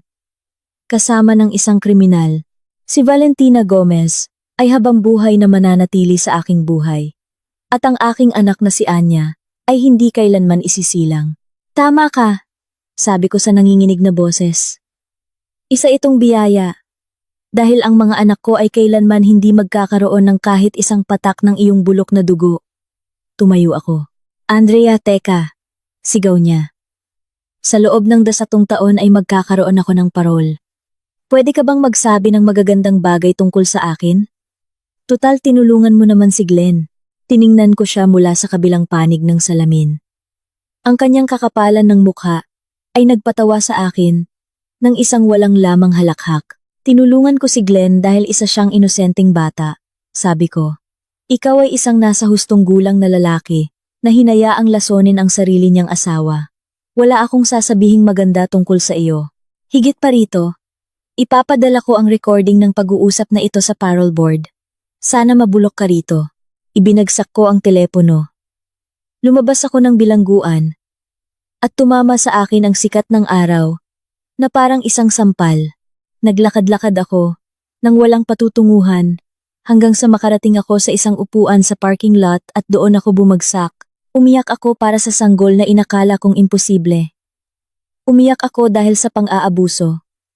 Ngunit higit sa lahat, umiyak ako dahil sa ginhawa. Hindi ang sarili kong katawan ang bumigo sa akin. Iyon ay lason ng iba.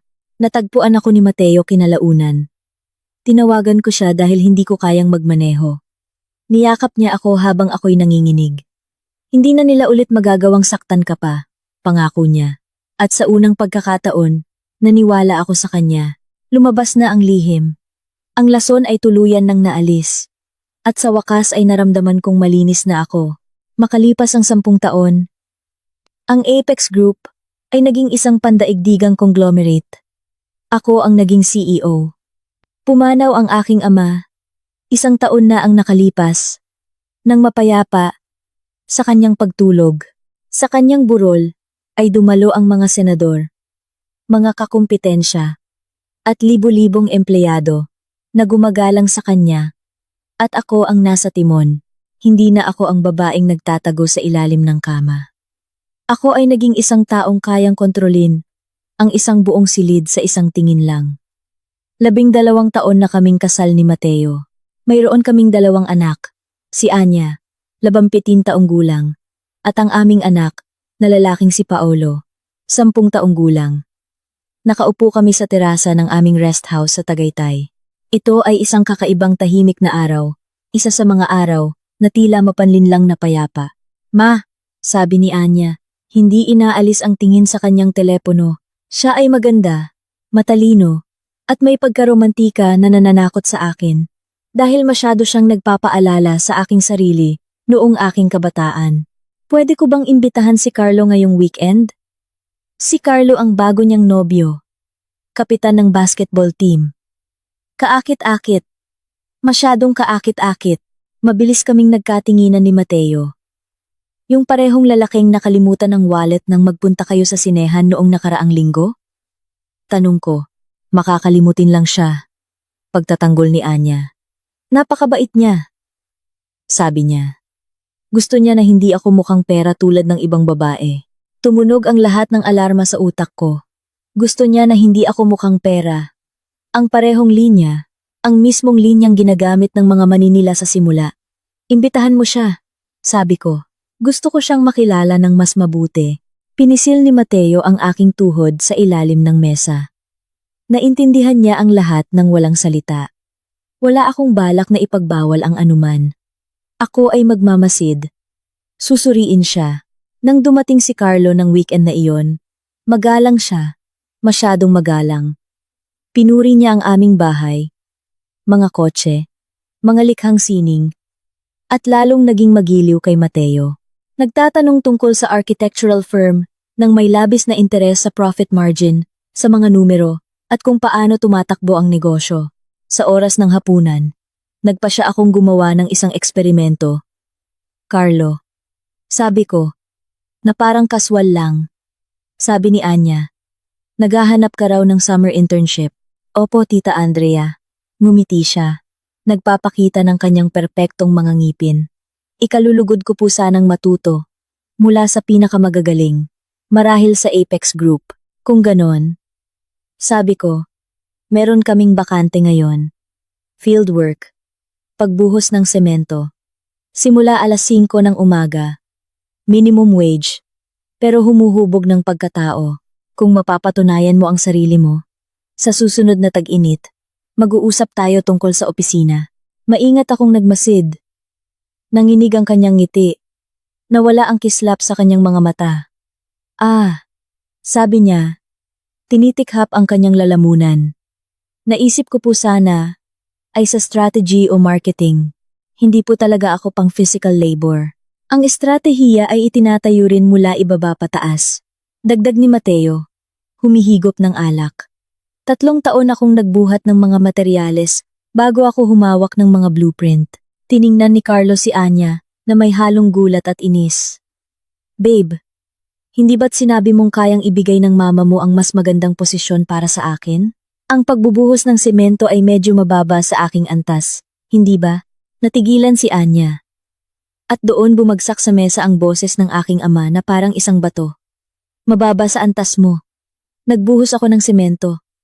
Nagtayo ng mga pader ang aking ama, gamit ang kanyang sariling mga kamay. Kinakabahang tumawa si Carlo. Sinusubukang ayusin ang sitwasyon. Ay, opo, pero kailangan po nila iyon. Tayo po, alam nyo na, nabibilang tayo sa elite, naging makapal ang katahimikan. Mabigat, sa tingin ko, mas mabuting umalis ka na. Tahimik na sabi ni Anya. Ano bang masama sa sinabi ko? Sabi ko, mas mabuting umalis ka na. Nanginginig ang boses niya, ngunit hindi siya umatras. Binuo ng pamilya ko ang buhay na ito sa pamamagitan ng hirap at trabaho. Kung iniisip mo na ang paggawa ay nakakababa ng pagkatao, ibig sabihin, mas nakakataas ako sa iyo. Nangilid ang luha sa aking mga mata. Hindi na niya kailangang magtago sa ilalim ng kama para maintindihan ito. Natutunan niya ang aral ng walang lason. Mayroon siyang kumpiyansa na wala ako sa kanyang edad. Umalis si Carlo, labag man sa kanyang kalooban. Nang sumara ang pinto, lumapit sa akin si Anya at niyakap ako. Alam mo ba? Oo. Naghihinala ako. Sabi ko, hinahagkan siya sa noo. Palagi mong tingnan kung paano tinatrato ng mga tao ang mismong trabaho, hindi ang pabuya. 1 linggo pagkatapos ng pangyayari kay Carlo, Nakatanggap ako ng tawag mula sa isang palliative care center sa Maynila. Tungkol ito kay Valentina Gomez. Namamatay siya dahil sa ovarian cancer. Wala na siyang kasama sa buhay. Pinalayas siya ng kanyang kapatid na babae. Maraming taon na ang nakalipas. Nasa bilangguan pa rin si Arturo. Minsan siyang lumabag sa mga kondisyon ng kanyang parol. Kaya't ibinalik siya sa loob. Matagal nang naglaho si Ingrid. Inilagay niya po kayo bilang emergency contact. Maingat na sinabi ng nurse. Hindi ko po alam kung bakit. Pero panay ang pakiusap niya na pumunta kayo. Pumunta ako. Hindi marangya ang lugar, ngunit malinis ito. Nakahiga si Valentina sa isang makitid na kama. Nangayayat na animoy isang kalansay na binalutan ng papel. Wala nang natira sa babaeng may makintab na sapatos at matalim na dila. Huminto ako sa pinto. Pumunta ka! Paos niyang sabi. Halos hindi makahinga. Pumunta ako. Sagot ko. Bakit? Dahil nanalo ka. Hindi ko ito sinabi ng may pagmamayabang. Ngunit iyon ang payak na katotohanan. Nanalo ako sa laro na sinubukan niyang dayain. Buhay ako, minamahal, at ligtas. Siya ay namamatay ng nag-iisa. Tuyong tumawa si Valentina. At ang kanyang pagtawa ay nauwi sa pag-ubo. Oo, nanalo ka. Mas matalino ka pala kaysa sa inakala ko. Akala ko, mabait ka lang. Hindi ko alam na ang kabaitan pala ay maaaring magkaroon ng pangil. Ang mabubuting tao ay natututong magpatubo ng pangil, sabi ko. Kundi, sila ang lalamunin. Ipinikit niya ang kanyang mga mata ng sandali. Si Glenn! Maayos na siya. Bulong niya. Nakapagtapos na siya ng kolehiyo. Isa na siyang nurse ngayon. Alam niyang ikaw ang nagbayad ng lahat. Tinatawag kanyang guardian angel. Alam ko. Sabi ko. Sinusubaybayan ko ang buhay niya. Si Arturo. Bulong niya. Na tila may bigat na 1 tonelada ang pangalan. Isa siyang hangal. Sinira ko siya. Gusto ko siyang kontrolin at ginawa ko siyang mahina. Sa sobrang hirap. Iminulat niya ang kanyang mga mata. At sinubukan ko rin iyon sa iyo. Hindi ka nagtagumpay. Sabi ko. Itinuro niya ang bedside table, gamit ang nanginginig na kamay. May ibibigay ako sa iyo. Isang liham. Huwag mong bubuksan hanggat hindi pa ako nawawala. Kinuha ko ang sobre. Magaan lang ito. Andrea. Nanghihina ang kanyang boses. Natatakot ako. Tiningnan ko siya. Ang babaeng humamak sa akin. Nilason ako. Tinangkang nakawin ang aking kinabukasan. Kinamuhian ko siya. Ngunit hindi ko maaaring hayaang mamatay ang isang tao sa takot. Lumapit ako at hinawakan ang kanyang kamay. Malamig ito. Ipikit mo na ang iyong mga mata, Valentina. Tahimik kong sinabi. Tapos na ang lahat. Bumitaw ka na. Hinawakan niya ng mahigpit ang kamay ko, taglay ang hindi inaasahang lakas. Isang luha ang pumatak mula sa kanyang mata. At pagkatapos ay lumambot ang kanyang kamay. Naging isang tuwid na linya ang monitor. Wala na siya. Lumabas ako sa koridor at binuksan ang liham. Sa loob ay may isang pirasong papel. At isang lumang kupasing na litratong Polaroid. Si Arturo, nasanggol pa lamang, na nasa kandungan ni Valentina. Sa larawang iyon, siya ay bata pa, halos puno ng pag-asa. Hindi pa pinatitigas ng kasakiman. Nakasulat sa liham. Andrea. Kinamuhian kita, dahil nasa iyo ang mga bagay na gusto ko, at hindi mo kailangang agawin ito.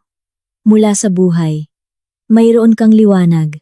Sinubukan ko itong kunin mula sa iyo, at sa huli ay sinunog ko ang aking sarili. Ikaw ang pinakamagandang bagay na nangyari sa aking anak, ngunit pinilit ko siyang mawala ka. Wala akong iniiwan sa iyo, dahil wala akong anumang pag-aari. Ngunit iniiwan ko ang katotohanan ito. Hindi ka lang basta nakaligtas mula sa akin, nahigitan mo ako. Pakisabi kay Glenn na maging isang mabuting tao. Tiniklop ko ang papel. Hindi ako nakaramdam ng pagdiriwang. Nakaramdam ako ng kapayapaan. Binayaran ko ang kanyang cremation at ipinadala ang mga abo sa bilangguan upang matanggap ito ni Arturo. Iyon ang huling bagay na ginawa ko para sa pamilyang iyon. Ngayon ay nandito na naman kami sa aming bahay bakasyunan malapit sa dagat. Ang hapon ay unti-unti nang nagiging gabi. Ang kalangitan ay nakulayan ng matitingkad na kahel. At malalambot na lila. Nakaupo ako sa terasa habang may hawak na isang baso ng aged wine. Ang klase ng alak na ipagpapalit sana ni Valentina Gomez ng kanyang kaluluwa. Sa ibaba sa buhanginan, sinusubukan ni Mateo na turuang magpalipad ng saranggola si Paulo. Si Anya naman ay nakahiga sa isang tuwalya at nagbabasa, parang isang mas batang bersyon ng aking sarili. Ngunit may mas matibay na paninindigan. Buo na ang buhay ko. Maingay, magulo, at ito ay totoo. Iniisip ko ang gabing iyon. Halos 20 taon na ang nakalipas. Ang alikabok sa ilalim ng kama, ang amoy ng kahoy na sahig, ang nakakaduruging bigat ng pagtataksil. Naaalala ko ang sandaling halos manatili ako roon. Sa segundong iyon sa dilim na naisip kong, baka pwede ko pang ayusin ang lahat, baka kung mamahalin ko siya ng sapat, pipiliin niya ako, sa halip na ang pera. Salamat sa Diyos at hindi ko pinakinggan ang boses na iyon. Salamat sa Diyos, pinili ko ang galit. Salamat sa Diyos, pinili ko ang digmaan. Madalas akong tinatanong, kung paano ako muling natutong magtiwala, kung paano ko nagawang mahalin si Mateo, nang hindi binubusisi ang mga bulsa niya para maghanap ng mga resibo. Tinuruan ako ng dilim, kung paano makilala ang liwanag. Tinuruan ako ni Arturo, kung ano ang hindi pag-ibig. Ang pag-ibig ay hindi isang transaksyon. Ang pag-ibig ay hindi isang lihim na plano. Ang pag-ibig ay hindi isang pagtatangka na patayin ang ilaw ng iba para hindi sila lumiwanag ng higit pa sa iyo. Ang pag-ibig ay si Mateo, na inukit ang isang tabinging bahay ibon, gamit ang kanyang sariling mga kamay. Ang pag-ibig ay ang aking ama, na nakatayo sa korte, at ipinagtatanggol ang aking pangalan. Ang pag-ibig ay ako, na nagbabayad ng chemotherapy para sa isang batang may sakit, kahit na dinurog ako ng kanyang ama mula sa loob. Ang pag-ibig ay nasa gawa. Ibinaba ko ang baso ko at lumapit sa barandilya. Inangat ni Mateo ang kanyang ulo mula sa dalampasigan at kumaway. Andrea, tingnan mo, lumipad na. Ang saranggola ay hinuli ng hangin, lumaban sa pagpigil, at tumaas ng tumaas hanggang sa makahanap ng sapat na puwersa upang manatili roon, sumasayaw sa gitna ng mga ulap. Nakikita ko! Sigaw ko pabalik. Napakaganda. Ang pangalan ko ay Andrea Valderrama. Ako ay isang ina. Ako ay isang CEO. Ako ay isang asawa. At ako ay isang babae na tumangging maging katawa-tawa sa kwento ng ibang tao. Salamat sa pakikinig sa aking kwento. Salamat sa paglalakbay kasama ko mula sa maalikabok na sahig ng isang honeymoon suite patungo sa paglubog ng araw ng isang mapayapang buhay. At tandaan, gaano man kadilim ang nasa ilalim, laging may daang palabas. Kailangan mo lamang na mag-ipon ng sapat na tapang para buksan ang pinto. Ingatan ninyo ang inyong mga sarili. Karapat-dapat kayo dyan. Sa gabi ng aking